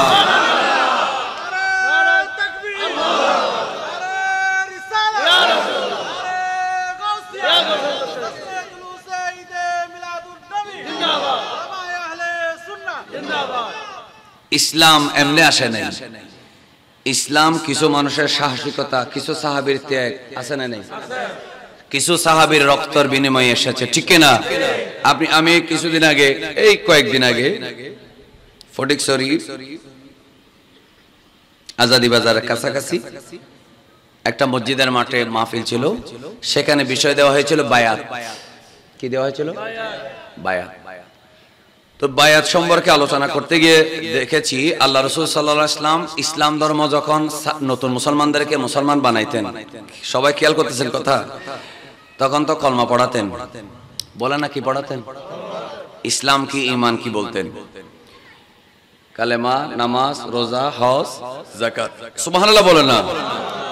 কিন্তু বায়াত, এরপরে আবার বায়াত করাতেন এক্সট্রা করে। কিসের জন্য জানেন? লা তুশরিকু বিল্লাহি শাইআ, আল্লাহর সাথে কাউকে শরীক করা। 2, ওয়ালা তাসরিকু, চুরি করবে না। ওয়ালা তাজনু, জিনা করবে না। ওয়ালা তাকতুলু আওলাদাকুম, তোমাদের সন্তানদেরকে কি করবে না? হত্যা করবে না। এবং কাউকে অপবাদ দিবে না। আল্লাহ রাসূল যতবার সাহাবায়ে কেরামদেরকে বায়াত করেছেন, চুরি করবে না, জিনা করবে না, আল্লাহর সাথে শিরিক করবে না, কাউকে কারো হক ধ্বংস করবে না, কারো বিরুদ্ধে অপবাদ দেবে না, ভাই ভাইয়ে মারামারি করবে না, নিজের সন্তানকে হত্যা করবে না। কেন? এখান থেকে আমরা প্রমাণ পাই আল্লাহ রাসূল বায়াত করেছিলেন জিহাদের। বলেন না কিসের? জিহাদের। আর আমরা বায়াত করানোর সময় জিহাদের ট্রেনিং দেই না বলেই আজকে অন্যান্য দলের লোকেরা এরা সবার আগে মিছিল করে, সবার আগে প্রতিবাদ করে বলে, আজকে মিডিয়া বলেন, আন্তর্জাতিক মিডিয়া বলেন, জাতীয় ন্যাশনাল মিডিয়া বলেন, অথবা বিভিন্ন রাজনৈতিক ব্যক্তিত্ব বলেন, অথবা উপদেষ্টা পরিষদ বলেন, এদেরকে দেখে এদের সাথে পরামর্শ নেয়। অথচ আমাদের কাজ কি ছিল? আমাদের কাজ ছিল প্রত্যেকটা দরবারের পীরেরা ভক্ত মুরিদদেরকে বায়াত করাবে, জিহাদের বায়াত। আল্লাহ রাসূল যতবার সাহাবায়ে কেরামদেরকে আকাবার মধ্যে জিহাদের বায়াত, মদিনায় জিহাদের বায়াত, শুধু তা নয়, ওই হুদায়বিয়ার ময়দানে জিহাদের বায়াত। আমার নবী বলেছেন, খবরদার, আল্লাহ এবং রাসূলের সিদ্ধান্তের বাইরে।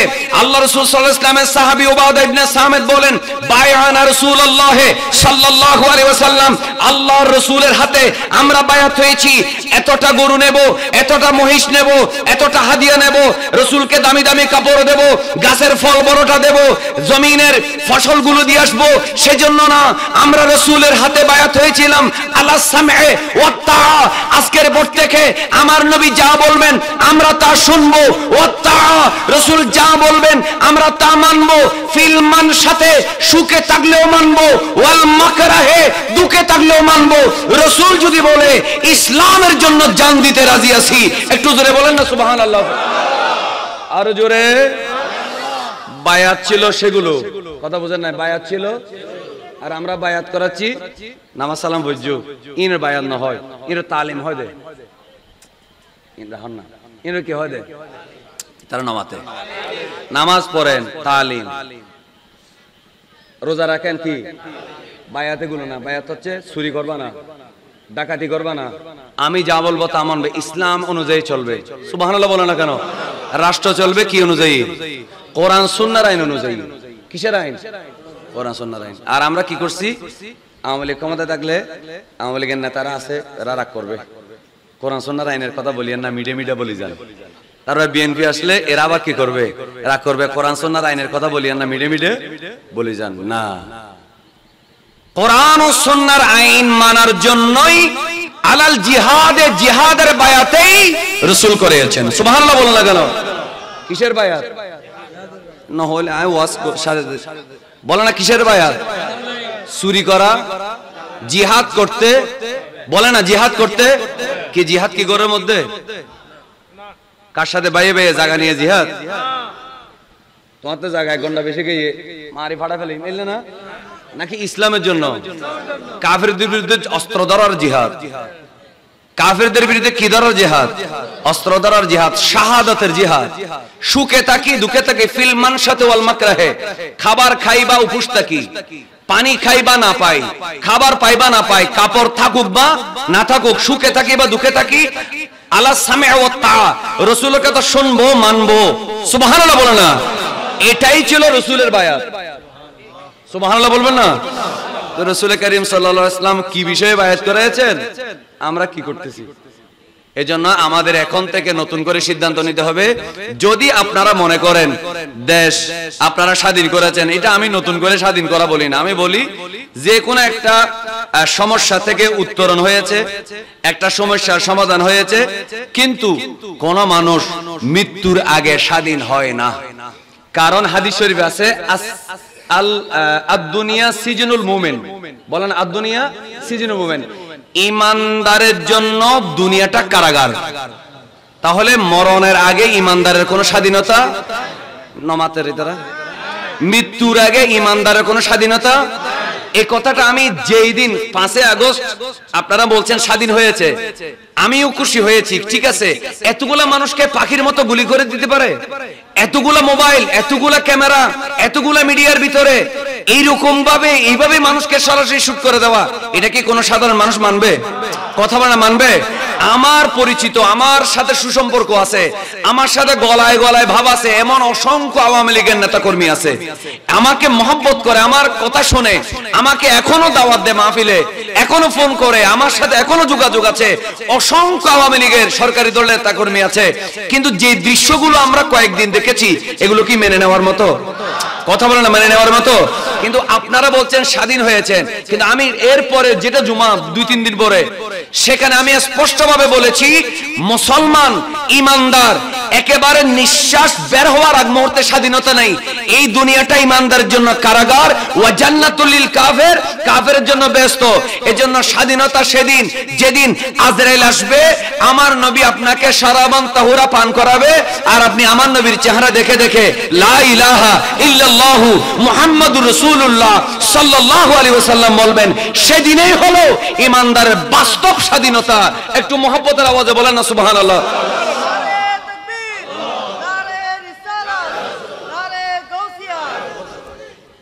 এর আগে আপনারা কি আমার কথা রাগ করতেছেন?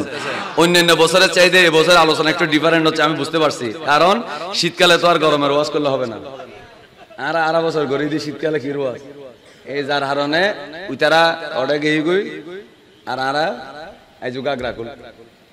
কথা বুঝেন না মনে? আপনারা আমার কথা রাগ করেছেন?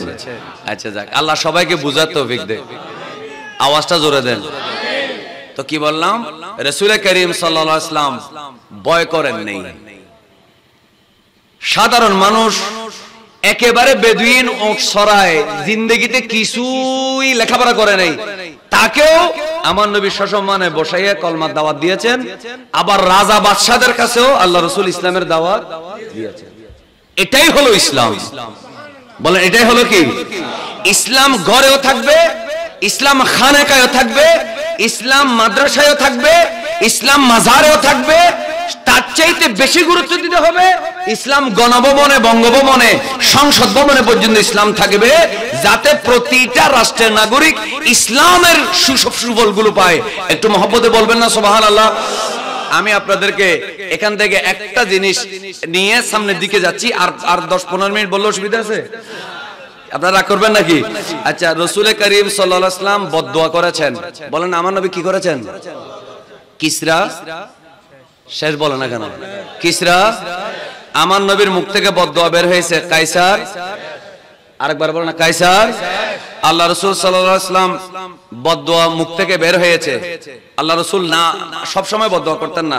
আমার নবী হাদিস শরীফে আছে লাম ইয়াকুনিন নবী সাল্লাল্লাহু আলাইহি ওয়াসাল্লাম, রাসূল ছিলেন না ফাহিশান ওয়া মুতাফাহিশান ওয়া লাআনান। আমার নবী অশ্লীল কথা বলতেন না, অশ্লীল কাজ করতেন না, আমার নবী সহজে অভিশাপ দিতেন না। সুবহানাল্লাহ বলেন না। আল্লাহ রাসূল সাল্লাল্লাহু আলাইহি ওয়াসাল্লাম আবু জেহেলের জন্য লানত করেছেন। আবু জেহেল, শেষ হইতে অসুবিধা আছে না? আবু জেহেল, আবু লাহাবের জন্য অভিশাপ করেছেন। আবু লাহাব, ওয়ালিদ বিন মুগিরা, আব্দুল্লাহ ইবনে উবাই, কিসরা, কাইসার। এখনো যদি 1500 বছর পরে ইসরায়েলকে খুশি করতে গিয়ে কেউ যদি নবীর ওয়ারিস আল্লাহর ওলিদের মাজারে হামলা করে, তার শেষ হইতে 2 মিনিটও লাগবে না। ঠিক কিনা বলেন? আমার তার জন্য আমাদের কিছু করতে হবে না, আল্লাহর পক্ষ থেকে গজব চলে আসবে। আপনাদের কি এটা কি বিশ্বাস আছে? তবে রিল্যাক্স মুডে থাকলে হবে না, আমাদেরকেও মাঠে নামতে হবে। আল্লাহ রাসূল সাল্লাল্লাহু আলাইহি ওয়াসাল্লাম দোয়া করে মদিনা শরীফে বসে ছিলেন নাকি বদরের মাঠে আসছে? আল্লাহ রাসূল দোয়া করে মদিনা শরীফে বসেছিলেন নাকি উহুদের মাঠেও আসছে? আল্লাহ রাসূল খন্দক করেছেন। খন্দক করার সময় চতুর্দিকে মদিনা মুনাওয়ারা সালমান ফারসি রাদিয়াল্লাহু আনহু বললেন, কাফের আমার দিকে দেখতেন একেবারে সামনের দিকে, কাফের, মুশরিক, মুনাফিক, ইহুদি, খ্রিস্টান, বহু জাতীয় শক্তি একজোট, বলেন না কি জোট, এটাকে আহজাব বলা হয়। তো যখন চতুর্দিক থেকে একজোট হয়ে গেল, তখন রাসূল করিম সাল্লাল্লাহু আলাইহি ওয়াসাল্লামের সাহাবী সালমান ফারসি রাদিয়াল্লাহু আনহু বললেন, আমরা একটা কাজ করি, মদিনার চতুর্দিকে কি করি, খন্দক, খন্দক মানে খাল খনন করি, যাতে দৌড়ায় ঢুকতে না পারে। সুবহানাল্লাহ বলে না? আর এরা দৌড়ায় ঢুকতে পারবে না খাল খনন করলে, আর আমরাও খালের ভিতরে বসে তাদেরকে কি করতে পারবো, প্রতিরোধ করতে পারবো। ওই সময় সাহাবীরা খাল খনন করছেন, মাটি কাটছেন। রাসূল করিম সাল্লাল্লাহু আলাইহি ওয়াসাল্লাম নিজে কতক্ষণ মাটি কাটেন, আবার কতক্ষণ টুকরি মাথায় নেয়। তখন সাহাবায়ে কেরাম বললেন, ইয়া রাসূলুল্লাহ ফাদাকা আবি ওয়া উম্মি, ইয়া রাসূলুল্লাহ আমাদের বাবা মা আপনি রাসূলের কদমে কুরবান, আপনি কেন মাটি কাটছেন? তখন আমার নবী কি বলেছেন আপনাদের জানার দরকার আছে। আল্লাহ রাসূল বলেছেন, আল্লাহুম্মা ইন্নাল খায়রা খায়রুল আখিরা। আল্লাহ আমি আমার সাহাবীদেরকে দেখে আমি খুশি, আমি বললে এরা মাটি কাটে, আমি বললে এরা গলা দিয়ে দেয়, আমি বললে এরা জান দিয়ে দেয়। আল্লাহ এত গরমের ভিতরে এরা পুরা মদিনার চতুর্দিকে খাল কেটে ফেলতেছে, এরা কেউ কাটে, কেউ মাথায় নেয়, কেউ দূরে পানি মাটি রেখে আসে। আল্লাহুম্মা ইন্নাল খায়রা খায়রুল আখিরা। আল্লাহ খায়র মঙ্গল মানে আখিরাতের কল্যাণ, দুনিয়ার কল্যাণ কোনো কল্যাণই না। কল্যাণ তো আছেই, কিন্তু চূড়ান্ত কল্যাণ হলো আখিরাতের কল্যাণ। এরা কষ্ট করতেছে, আল্লাহ এদেরকে তুমি কল্যাণ আখিরাতে দিও। ফাগফিরিল আনসারা ওয়াল মুহাজিরা। আল্লাহ আমার আনসার মুহাজির সাহাবীদেরকে তুমি maaf করে দাও। এই কথা শোনার পরে সাহাবায়ে কেরামদের মধ্যে জজবা সৃষ্টি হয়ে গেল। এরা বলল, নাহনু বায়ানা মুহাম্মাদা সাল্লাল্লাহু আলাইহি ওয়াসাল্লাম মা বাকিনা আবাদা। ইয়া আল্লাহ আমরা মুহাম্মদ সাল্লাল্লাহু আলাইহি ওয়াসাল্লামের সাথে বায়াত হয়েছি আলা জিহাদিন, জিহাদ করার জন্য, মা বাকিনা আবাদা যতদিন আমরা জিন্দা থাকবো আমরা রাসূলের কদমে জান দিয়ে দেব। জোরে বলেন না সুবহানাল্লাহ, আরো জোরে বলেন। তো আগামীকাল জশ্নে জুলুস হবে, আপনি এখানে রাঙ্গুনিয়ায় ঘুমাবেন, এটাও একটা জিহাদ। বলেন এটাও কি মাঠে যাইতে হবে ইনশাআল্লাহ? বলেন পীর যার যার, নবী সবার, বলেন না পীর নবী, জশ্নে জুলুসে ঈদে মিলাদুন নবী, বলেন না সাল্লাল্লাহু আলাইহি ওয়াসাল্লাম। একটু মহব্বতে বলেন না মারহাবা। আবার পীর যার যার বলার সময় আমি অন্তরে কোনো পীরের প্রতি ইয়া রাখি নাই। পীর আপনি যাকে ধরেছেন ইনি আপনার পীর, কিন্তু আমার পীর না হলেও উনি আমার মাথার তাজ, উনি আমার মাথার তাজ। সেই হিসেবে আমার অন্তরেও ওনার প্রতি সম্মান আছে না নেই? এই জন্য সব সময় মাথায় রাখবেন। আমি এই কথাটা আপনাদেরকে বলতে চাচ্ছি, আমি কি আপনাদেরকে বলবো? বলেন যে কথাটা এখন আমি বলতে চাচ্ছি বলবো। যখন যার ক্ষমতা আসবে, যখন যার প্রভাব সৃষ্টি হবে, কিছু না কিছু প্রভাব সৃষ্টি হবে। আপনি চাইলে 5টা মানুষকে থাপ্পড় মেরে বসায় রাখতে পারবেন, চাইলে 3 হাত জায়গা দখল করতে পারবেন। সেটা করিয়েন না, কারণ দুনিয়া এটা ইমানদারের কারাগার। এখানে আপনি স্বাধীন না, আপনি আল্লাহর অধীন, রাসূল করিম সাল্লাল্লাহু আলাইহি ওয়াসাল্লামের অধীন। একটু মহব্বতে বলবেন না সুবহানাল্লাহ। যারা আল্লাহর অধীন, বলেন না যারা আল্লাহর অধীন, যারা রাসূলের অধীন, ক্ষমতায় আমার দল আসলো আমি কি কারো জায়গা দখল করতে পারবো? আমি কারো মায়ের বুক খালি করতে পারবো? আমি কারো নামে, জোরে বলেন না, মিথ্যা মামলা দিতে পারবো? আমি কাউকে হয়রানি করার ক্ষমতা আমার আছে? কারণ আমি কি স্বাধীন নাকি অধীন? অধীন কার? 3 বার অধীন কার? আরেকবার বলেন অধীন কার? 3 নম্বরে মুহাম্মাদুর রাসূলুল্লাহ সাল্লাল্লাহু আলাইহি ওয়াসাল্লামের। একটু মুহাব্বতের আওয়াজে বলেন না মারহাবা। আল্লাহ এবং রাসূলের অধীনতা থেকে বের হওয়ার ক্ষমতা কারো? কারণ হওয়ার সময় বলেছে আশহাদু আল্লা ইলাহা ইল্লাল্লাহ আশহাদু আন্না মুহাম্মাদার রাসূলুল্লাহ, মরার সময় বলতেছে বিসমিল্লাহি ওয়া আলা মিল্লাতে রাসূলিল্লাহ। এইজন্য ক্ষমতায় যেই থাকবে, আরেকটা মেসেজ দিলাম, আপনি বিএনপি করেন না আওয়ামী লীগ করেন আমি জানি না, যেই ক্ষমতায় থাক, আগে যে জুলুম করেছে ভুলে যান, আপনি কাউকে জুলুম করবেন না। আপনি যে বৈষম্যের শিকার হয়েছেন, আপনি যে নির্যাতনের শিকার হয়েছেন, আপনি রাতের বেলা তাহাজ্জুদে কেঁদে কেঁদে আল্লাহর কাছে বিচার দিয়েছেন, আপনার বিরুদ্ধে যেন কেউ আল্লাহর কাছে বিচার না দেয়। এই জন্য আপনাকেও সতর্ক থাকার দরকার আছে না নেই? আপনি কি আরেকজনকে মিথ্যা মামলা দেওয়ার অধিকার আল্লাহ আপনাকে দিয়েছে? এজন্য আল্লাহ আমাদের সবাইকে এই কথাটা মাথায় রাখার তৌফিক দেখ, আমিন। আরেকবার বলেন তো দেখি, ক্ষমতার মালিক কে? মনে রাখেন, এক, এটা রাসূলের কথা বললাম, সাল্লাল্লাহু, বলেন না সাল্লাল্লাহু আলাইহি ওয়াসাল্লাম। এরপর আরেকটা কথা বলি, ইমাম বুখারীর নাম শুনছেন? বলে না ইমাম বুখারী। আমি তো আপনাদের সিস্টেম জানি, তো এইজন্য আমি অনর্গল বলে যাচ্ছি। 9 বছর প্রায়, মনে হয় ক বছর, 9 বছর। তা আল্লাহ তাআলা আপনাদের সবার হায়াত দারাজ করুক, আমিন বলেন। তো ইমাম বুখারী রাহমাতুল্লাহ আলাইহি ইন্তেকাল করার পরে 200 বছর পর, জোরে বলেন কয়শো বছর? 200 বছর পরে বুখারা, সামারকান্দ, উজবেকিস্তান। আরেকটা মজার ঘটনা হয়েছে, আমাদের ওই মিডিয়ার ভাইয়েরা যারা আছে, আমাদের স্নেহের পিয়ার মোস্তফা, এরা তারপরে আলোকিত না নিউজ রাঙ্গুনিয়া, এরা এগুলো জানে। আমাদের বাংলাদেশে একটা আইডল আছে কওমিদের, তার নামটা আমি বললাম না, সে রাশিয়ায় গিয়েছে, বর্তমানে এটার নাম উজবেকিস্তান। উজবেকিস্তানের সমরকন্দ শহরে গিয়েছে।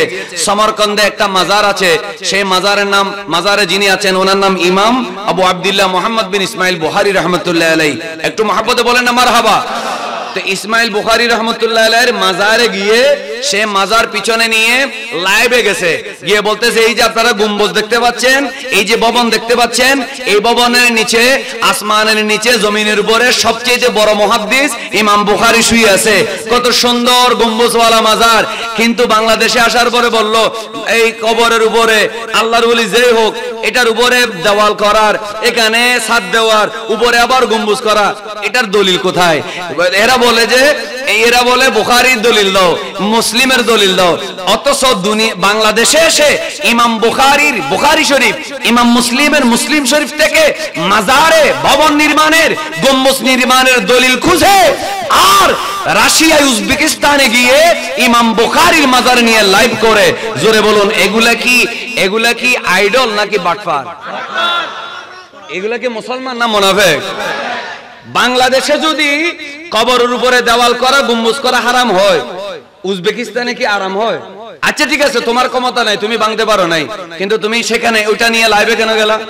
যেটা হারাম, যেই কবরের উপরে গম্বুজ তোলা তোমার মতো, তার মতে যে কবরের উপরে দেওয়াল দেওয়া হারাম ছিল, যেই দেওয়ালের উপরে ছাদ দেওয়াটা হারাম ছিল, আবার এত বিশাল ভবন করে গম্বুজ দেওয়া হারাম ছিল, সেই হারাম ভবনটাকে নিয়ে লাইভ করলা, লাখো লাখো ভিউ ফেলা, ফেসবুক থেকে ডলার ইনকাম করলা, তখন আরাম হয়ে গেল। আর শাহপরানের মাজারে, এরপরে বাংলাদেশে বিভিন্ন মাজারে বলতেছে গম্বুজগুলো ফেলে দাও, ভেঙে দাও। একটু জোরে বলুন, এগুলো কি ইমানদার না মুনাফিক? এগুলা কি চিহ্নিত করার দরকার আছে না নয়? এগুলো বাংলাদেশে মাথা তুলে দাঁড়াক, এটা আমরা সুন্নিরা কখনো বরদাস্ত করব? শোনেন, খেয়াল করেন, আমি যে পয়েন্টটা বলতে চাচ্ছি এখনো বলি না, কি বলবো? সবার নজর আছে, ইমাম বুখারী ইন্তেকালের কয়শো বছর পর? বলেন না কয়শো বছর? 200 বছর। আরেকটা কথা বলি, আমার নবীর রওজা পাকের উপরে গম্বুজ আছে না নেই? সাহাবায়ে কেরাম আমার নবীকে ঘরের ভিতরে খবর দিয়েছেন। এটার দ্বারা বোঝা গেল যারা নবী, যারা আল্লাহর ওলি, তারপরে আমার নবীর পাশে সিদ্দিক আকবর আছে না নেই? ফারুক আজম, তাহলে নবীর কবর রওজা যেখানে হয়, সাহাবায়ে কেরাম রাদিয়াল্লাহু আনহুমের কবর যেখানে রওজা হয়, সেখানে দেওয়াল দেওয়া, সেখানে উপরে ছাদ করা, এটা সাহাবায়ে কেরামের এজমার দ্বারা প্রমাণিত। এজমা, সব সাহাবীরা এজমা। সুবহানাল্লাহ বলেন না কেন? একমত। কারণ উনি নবী, নবীর জন্য যদি স্পেশাল শরীয়ত হয়, এটা আমি মানলাম, তো সিদ্দিক আকবরকে কেন কবর দেওয়া হলো? এটা তখন বেদাত হয় নাই? ফারুক আজমকে কবর দেওয়া হলো।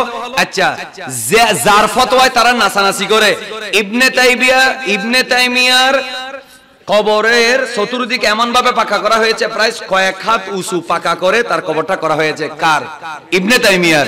যার ফতোয়া ছাড়া ঘুম থেকে উঠে না, যার ফতোয়া না পড়ে আহলে হাদিসরা ঘুমায় না, সেই ইবনে তাইমিয়ার কবর ফাঁকা। যেই ইমাম বুখারীর দলিল ছাড়া তারা কোনো দলিলেই মানে না, তার মাজারে বিশাল গম্বুজ। ইমাম মুসলিমের মাজারে গম্বুজ। যেই কওমিরা যাকে ইমাম মানে ইমাম আবু হানিফা রাহমাতুল্লাহ মাজারে গম্বুজ, ইমাম শাফির মাজারে গম্বুজ। যে নবী রাসূলের নাতি কারবালার মাঠে শহীদ হয়েছেন, হযরত ইমাম হুসাইন রাদিয়াল্লাহু তাআলা আনহু, ওনার মাজার আল আজহার ইউনিভার্সিটির গেটের বিপরীতে, ওনার মাজারে বিশাল গম্বুজ। প্রতিদিন হাজার হাজার লাখো লাখো মানুষ আওলাদ রাসূল ইমাম হুসাইন আলাইহিস সালাম কে রাদিয়াল্লাহু আনহু কে সালাম দিচ্ছে। একটু মহব্বতে বলবেন না সুবহানাল্লাহ? তাহলে সাহাবীর কবর আছে, মাজার আছে, নবীর মাজার আছে, সমস্ত পৃথিবীতে চার মাযহাবের ইমামদের মাজার আছে, সারা পৃথিবীতে বুখারী, মুসলিম, তিরমিজি, ইবনে মাজাহ, নাসাই, আবু দাউদ ওনাদের মাজার আছে, শাহজালালের মাজার আছে, গৌসে পাকের মাজার আছে না নেই? কথা বলেন। তারপরে খাজা গরিব নওয়াজের মাজার, মাজার নাই যে শুধু ফেরাউনের, নমরুদের, ফেরাউনের, আবু জেহেলের, আবু লাহাবের, সেখানে বিশাল একটা টয়লেটের কারখানা। তো বাংলাদেশে মাজার। এবার আসেন, ও কথাটা বলতে যাচ্ছি, দেরি হয়ে যাচ্ছে, মনে কষ্ট নিচ্ছেন।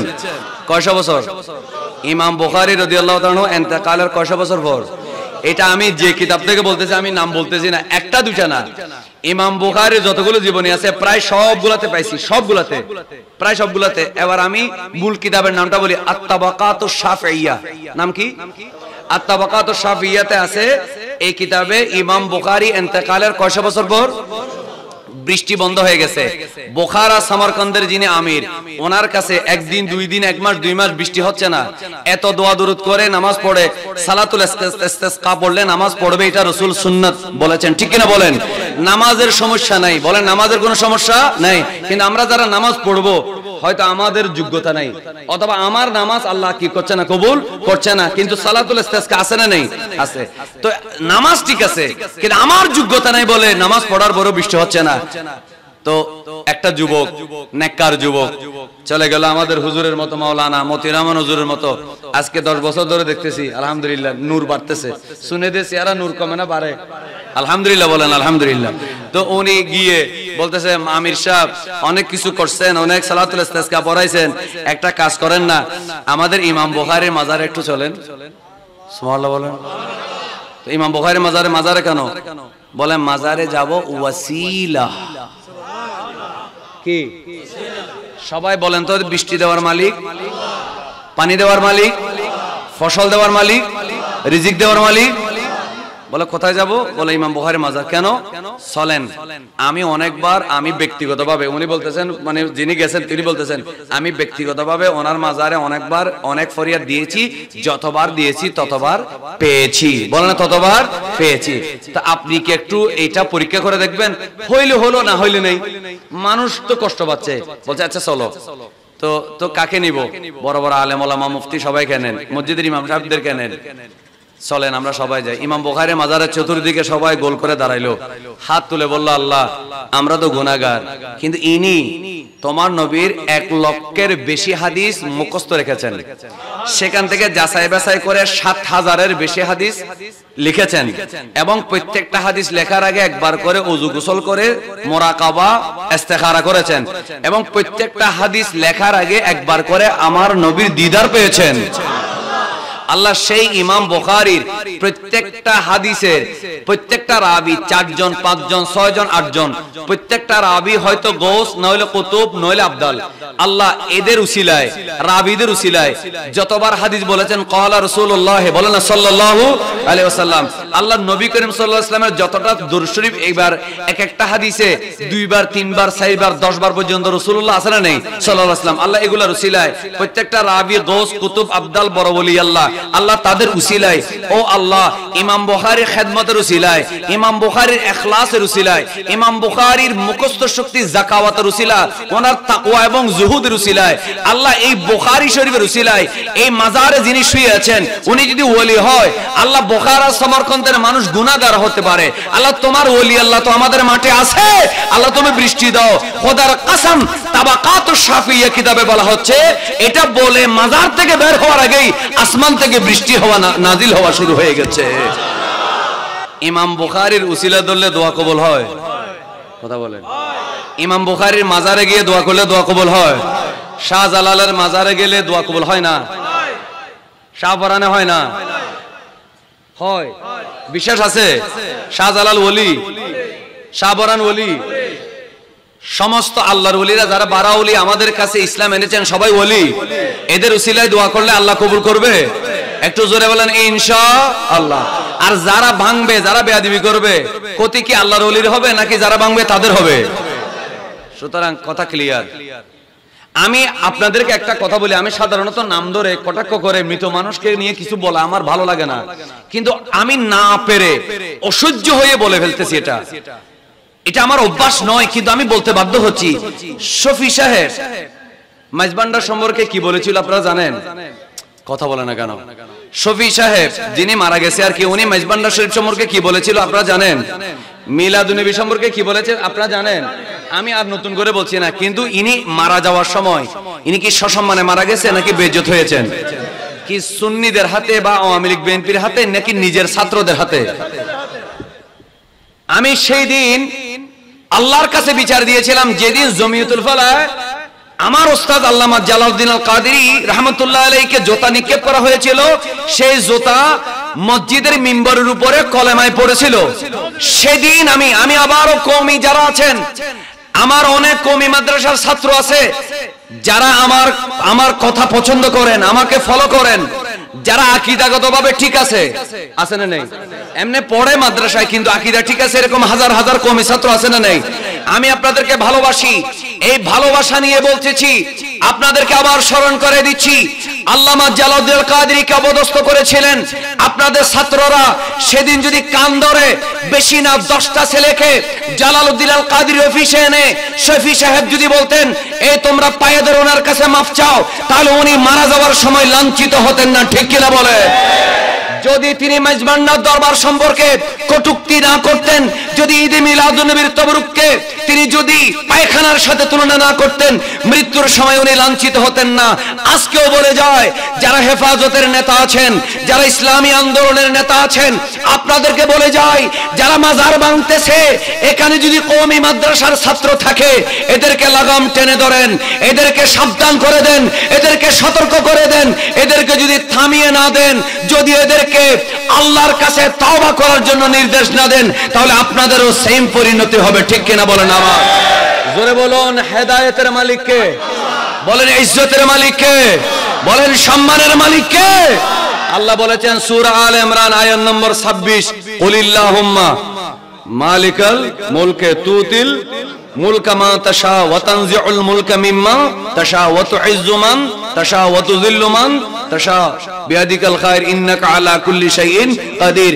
আরেকবার বলেন তো, এই দুনিয়ার রাজত্বের মালিক কে? আল্লাহ যদি রাজত্বের মালিক হয়, আর সে আল্লাহ যদি বলে মান আদালি ওয়ালিয়ান ফাকাদ আযানতুহু বিল হারবে, আমার ওলি আল্লাহর সাথে যারা শত্রুতা করে আমি তাদের বিরুদ্ধে যুদ্ধ ঘোষণা করি, তাহলে আমরা সুন্নিরা যদি অলসতা করে ঘরে বসেও থাকি, আপনারা পার পাবেন না। মরার আগে আপনাদের লাঞ্ছনা আছেই আছেই আছেই। জোরে বলেন ঠিক কিনা ভাই? আবার আল্লাহ আমাদের সবাইকে বুঝার তৌফিক দেখ, আমিন। আপনারা কি মনে কষ্ট আনছেন? এটা বলতে চাচ্ছিলাম। তারপরে এই উপমহাদেশে খাজা গরিবে নওয়াজ, বলেন না খাজা গরিবে নওয়াজ অন্তর থেকে দোয়া করেছেন। মোহাম্মদ গরিব ভারতের মধ্যে রাজনৈতিকভাবে ইসলাম প্রতিষ্ঠা করেছেন, সুবহানাল্লাহ না হতে দ্বারা। শাহজালাল ওনার আজানের ধ্বনিতে গৌর গোবিন্দের সিংহাসন ভেঙে তছনছ হয়ে গেছে, সুবহানাল্লাহ বলেন। তাহলে বোঝা গেল আল্লাহর ওলি, আল্লাহর নবীর দোয়া যেমন কবুল হয়, তুলনা নাই। তুলনা না করলেও আল্লাহর নবীর ওয়ারিস হিসেবে আল্লাহর ওলিদের দোয়া কবুল হয় কিনা? ওনাদের উসিলা ধরেও দোয়া কবুল হয়, ওনাদের দোয়াও কবুল হয়। আল্লাহ তাআলা আমাদের সবাইকে নবী ওলির সাথে থাকার তৌফিক দেন। রাসূল করিম সাল্লাল্লাহু আলাইহি ওয়াসাল্লামের মহব্বত অন্তরে নসিব করুন। আমি আজকে আর দেরি করলাম না, দেরি করব না বলতে বলতে ফোনে 12টা। আপনারা রাগ করেছেন? আচ্ছা না, কালকে জুলুসে যাবেন ইনশাআল্লাহ। কোথায় যাবেন? জুলুসে। আমার আগে যিনি আছেন উনি তো মোটামুটি বর্তমান সময়ে খুব পরিচিত বক্তা, ভালো আলোচনা করেন, তো অনেক সুন্দর আলোচনা করেছেন আমার বিশ্বাস। তা আপনারা কি যা বলেছি বুঝতে পেরেছেন? সব সময় ভরসা রাখবো কার উপরে জুলুম করা যাবে, অহংকার করা, ক্ষমতা নিয়ে বড়াই করা, কাউকে চাপিয়ে রাখার চেষ্টা করা, কাউকে দমিয়ে রাখার চেষ্টা করা, আল্লাহ নবীর সাথে বেয়াদবি করার কোন ধরনের সুযোগ নেওয়া যাবে কি? থাকতো বিনয়। কার সাথে? আমার সামনে বিনয় থাকতে হবে না, শাহজালালের কাছে বিনয়ী থাকেন, বারাউলিয়ার কাছে কি থাকেন, ওইদিকে হাত দিতে যায়েন না। হাত শুধু না, পায়ের গোড়াও ভেঙে দিবে আল্লাহ, ঠিক কিনা বলেন? তো একটা কথা বলে ফেলেছি আজকে, আমি এভাবে সাধারণত কারণ নাম ধরে বলি না, কিন্তু বলতে বাধ্য হয়েছি। কান ধরে এদেরকে মাজারে নিয়ে বলা দরকার ছিল মাফসাহ, দরকার ছিল কিনা? কিন্তু কেউ ওদিকে বলতেছে মন্দির ভাড়া দেব, এদিকে ভাঙতেছে মাজার। ওই আমি সলামান আলী রজবী সাহেবকে ওই লাস্টে শেষ করার আগে বলছিলাম, গৌসপাক, আমার গৌসপাক যখন বলল কদমি হাদিহি আলা রাকাবাতি কুল্লি ওলিল্লাহ, আমার কদম সমস্ত ওলি আল্লাহদের কাঁধে। এটাই উনি কি অহংকার করে বলেছেন নাকি আল্লাহর নির্দেশে? কারণ আল্লাহর ওলিদের জবান মূলত আল্লাহর হুকুমের জবান। সুবহানাল্লাহ বলো না কেন? এটা একজনের মানে নাই, তার নামও আছে, বলতেছি না আর কি। তাই বলতেছে আমি ওনাকে ওলি মানি, কিন্তু ওনার কাঁধ আমার কাঁধে নিতে আমার কাঁধে কেন? আমি কি নামাজ কম পড়ি নাকি? আমি কি করো? এরকম বলে ফেলছে। বলার পর কিছুদিন পরে সে এক ইহুদি মেয়ের প্রেমে পড়েছে। কার? ইহুদি মেয়ের প্রেমে পড়ে সেই মেয়েকে বিয়ে করেছে। তো বিয়ের আগে ইহুদি মেয়ে বলছে, তুমি যদি আমাকে বিয়ে করতে চাও তোমাকে ইহুদি হয়ে যেতে হবে। সে ইহুদি হয়ে গেল। ইহুদি হওয়ার পরে একদিন ওই ইহুদি মেয়েটার সাথে সবসময় শূকর থাকতো। কি থাকতো? শূকর। তো নদী পার হচ্ছে, সাঁকো নাই, সাঁকো ভেঙে গেছে, বর্ষাকাল। এখন বিদ্যুৎ দিয়ে হেঁটে হেঁটে কি হইতে হবে? পার হইতে হবে। এখন ইহুদি মেয়ে পার হচ্ছে, আর শূকরটা কে নিবে? বলছে আমি মহিলা মানুষ, আমি কেমনে নেব, আপনি শূকরটা নেন। শূকরটা কাঁধে নেওয়ার পরে নদীর ওই পার থেকে একজনে বলছে, দেখো তুমি আব্দুল কাদের জিলানির কদম কাঁধে নাও নাই, আজকে তোমার কাঁধে শূকরের কদম। জোরে বলেন ঠিক কিনা? এই জন্য যারা আল্লাহর ওলির মাজারের সাথে বেয়াদবি করবে তাদেরকে দাম্মাং চারানাং গাচ্ছামি করতে হবে। ঠিক কিনা বলেন? ওম নমো এগুলো করতে হবে, ওম নমো করতে হবে। শুনেন, এটা নতুন না, এটা নতুন না। আরেকটা কথা বলে ফেলি, শেষ করতে করতে তো শেষ করতে পারতেছি না, শেষ করতে চাচ্ছি পারতেছি না। আপনারা আলা হযরতকে চিনেন? বলেন না কেন? আলা হযরত চিনেন? আলা হযরত যখন ব্রিটিশ বিরোধী আন্দোলন চলতেছে, কি বিরোধী? ব্রিটিশ বিরোধী। ইতিহাস পড়বেন, আমাদের হুজুররা তো পড়ে না। তো ইতিহাসের মধ্যে আছে আলা হযরত ব্রিটিশ বিরোধী আন্দোলনের সময় হিন্দুদের সাথে যৌথভাবে যখন মুসলমানরা আন্দোলন করছে, তখন আলা হযরত বললেন হিন্দুদের সাথে মিলেমিশে ব্রিটিশ তারাইবা, আমিও রাজি, কিন্তু কিছু নিয়ম আছে। কি আছে? তো দেওবন্দেরা কি করছে জানেন? ব্রিটিশ বিরোধী আন্দোলন করতেছে হিন্দুদের সাথে। তো হিন্দুদের সাথে মহব্বত করার জন্য, ওই কথা বুঝছেন তো, বর্তমান সময়ের মতো আর কি, এরা গান্ধীকে দেওবন্দের মসজিদে নিয়ে গেছে। নেওয়ার পরে বক্তৃতা দেওয়ার জন্য মিম্বরে বসাই দিছে। মিম্বরে বসে বন্দে মাতরম বলেছে। বুঝেন না কি বলেছে? বন্দে মাতরম। কোথায় বসে? কারা বসাইছিল? এগুলো রেকর্ড হচ্ছে তো। চ্যালেঞ্জ করছে আমি। দেওবন্দিরা গান্ধীকে কোথায় বসাইছিল? তারপরে সেখানে কি বলেছিল সেটা আবার ইতিহাস ফিরে ফিরে আসে। ইতিহাসের একটা বড় শিক্ষা হচ্ছে ইতিহাস থেকে কেউ শিক্ষা নেয় না। বলে না, ইতিহাস থেকে কেউ শিক্ষা নেয় না। হিন্দুরা তাদের ধর্ম পালন করুক, আমাদের কোনো সমস্যা আছে? কোন সুন্নি আলেম কখনো হিন্দুদের মন্দিরে আঘাত করার কল্পনা করেছে? পাহারা তোমাদেরকে দিতে হচ্ছে কেন? তাহলে বোঝা যাচ্ছে ডাল মে কুছ কালা হে। তোমরা আগে তোমরা হামলা করেছে বলো এখন তোমাদেরকে পাহারা দিতে হচ্ছে। আমরা কখনো হামলাও করি নাই, হামলা করার জন্য বলিও নাই, মূর্তিও ভাঙতে বলি নাই, আমাদের পাহারা দেওয়ার দরকার নেই। ঠিক কিনা বলেন? এই জন্য সবসময় আপনি যখন সবসময় ঠিক পথে চলবেন, আপনাকে বেশি নিচেও নামতে হবে না, আপনাকে উপর থেকে পরে কোমরও ভাঙতে হবে না। ঠিকভাবে চলবেন, অনাবার ঠিকভাবে চলবেন। বেশি যখন উঠবেন পরে কোমর ভেঙে যাবে, ঠিক না? হ্যাঁ, আল্লাহ তাআলা আমাদের বেশি জোরে দৌড়াবেন পরে কোমর ভেঙে যাবে। সবকিছুতে নিয়ম আছে না নেই? আল্লাহ তাআলা আমাদেরকে নিয়ম রক্ষা করার তৌফিক দেখ। আমিন। আজকে পুরো ওয়াজ তো রাজনৈতিক ওয়াজ হয়ে গেছে, কিন্তু রাজনৈতিক ওয়াজ হলে এটা ইসলামী রাজনীতি, দুনিয়াবী ক্ষমতার রাজনীতি নয়। আল্লাহ পাক আমাদের সবাইকে বুঝার তৌফিক দেখ। আমিন। এবং আমরা সবাই আল্লাহর উপরে কি রাখবো? ভরসা রাখবো। আমার দয়াল নবী সাল্লাল্লাহু আলাইহি ওয়াসাল্লামকে সমস্ত নেয়ামতের বন্টনকারী মানবো, আল্লাহর ওলিদের উসিলা মানবো এবং 5 ওয়াক্ত নামাজ পড়বো, সুদ ঘুষ থেকে বিরত থাকবো, দুর্নীতিবাজ হব না, দুর্নীতিবাজকে কখনো ভোট দেব বলেন না, ভোট দেব। আগামীতে যখনই ইলেকশন হবে কোন দুর্নীতিবাজ, কোন খুনি, কোন বেনামাজি, কোন খারাপ মানুষকে আমরা নির্বাচিত করব না।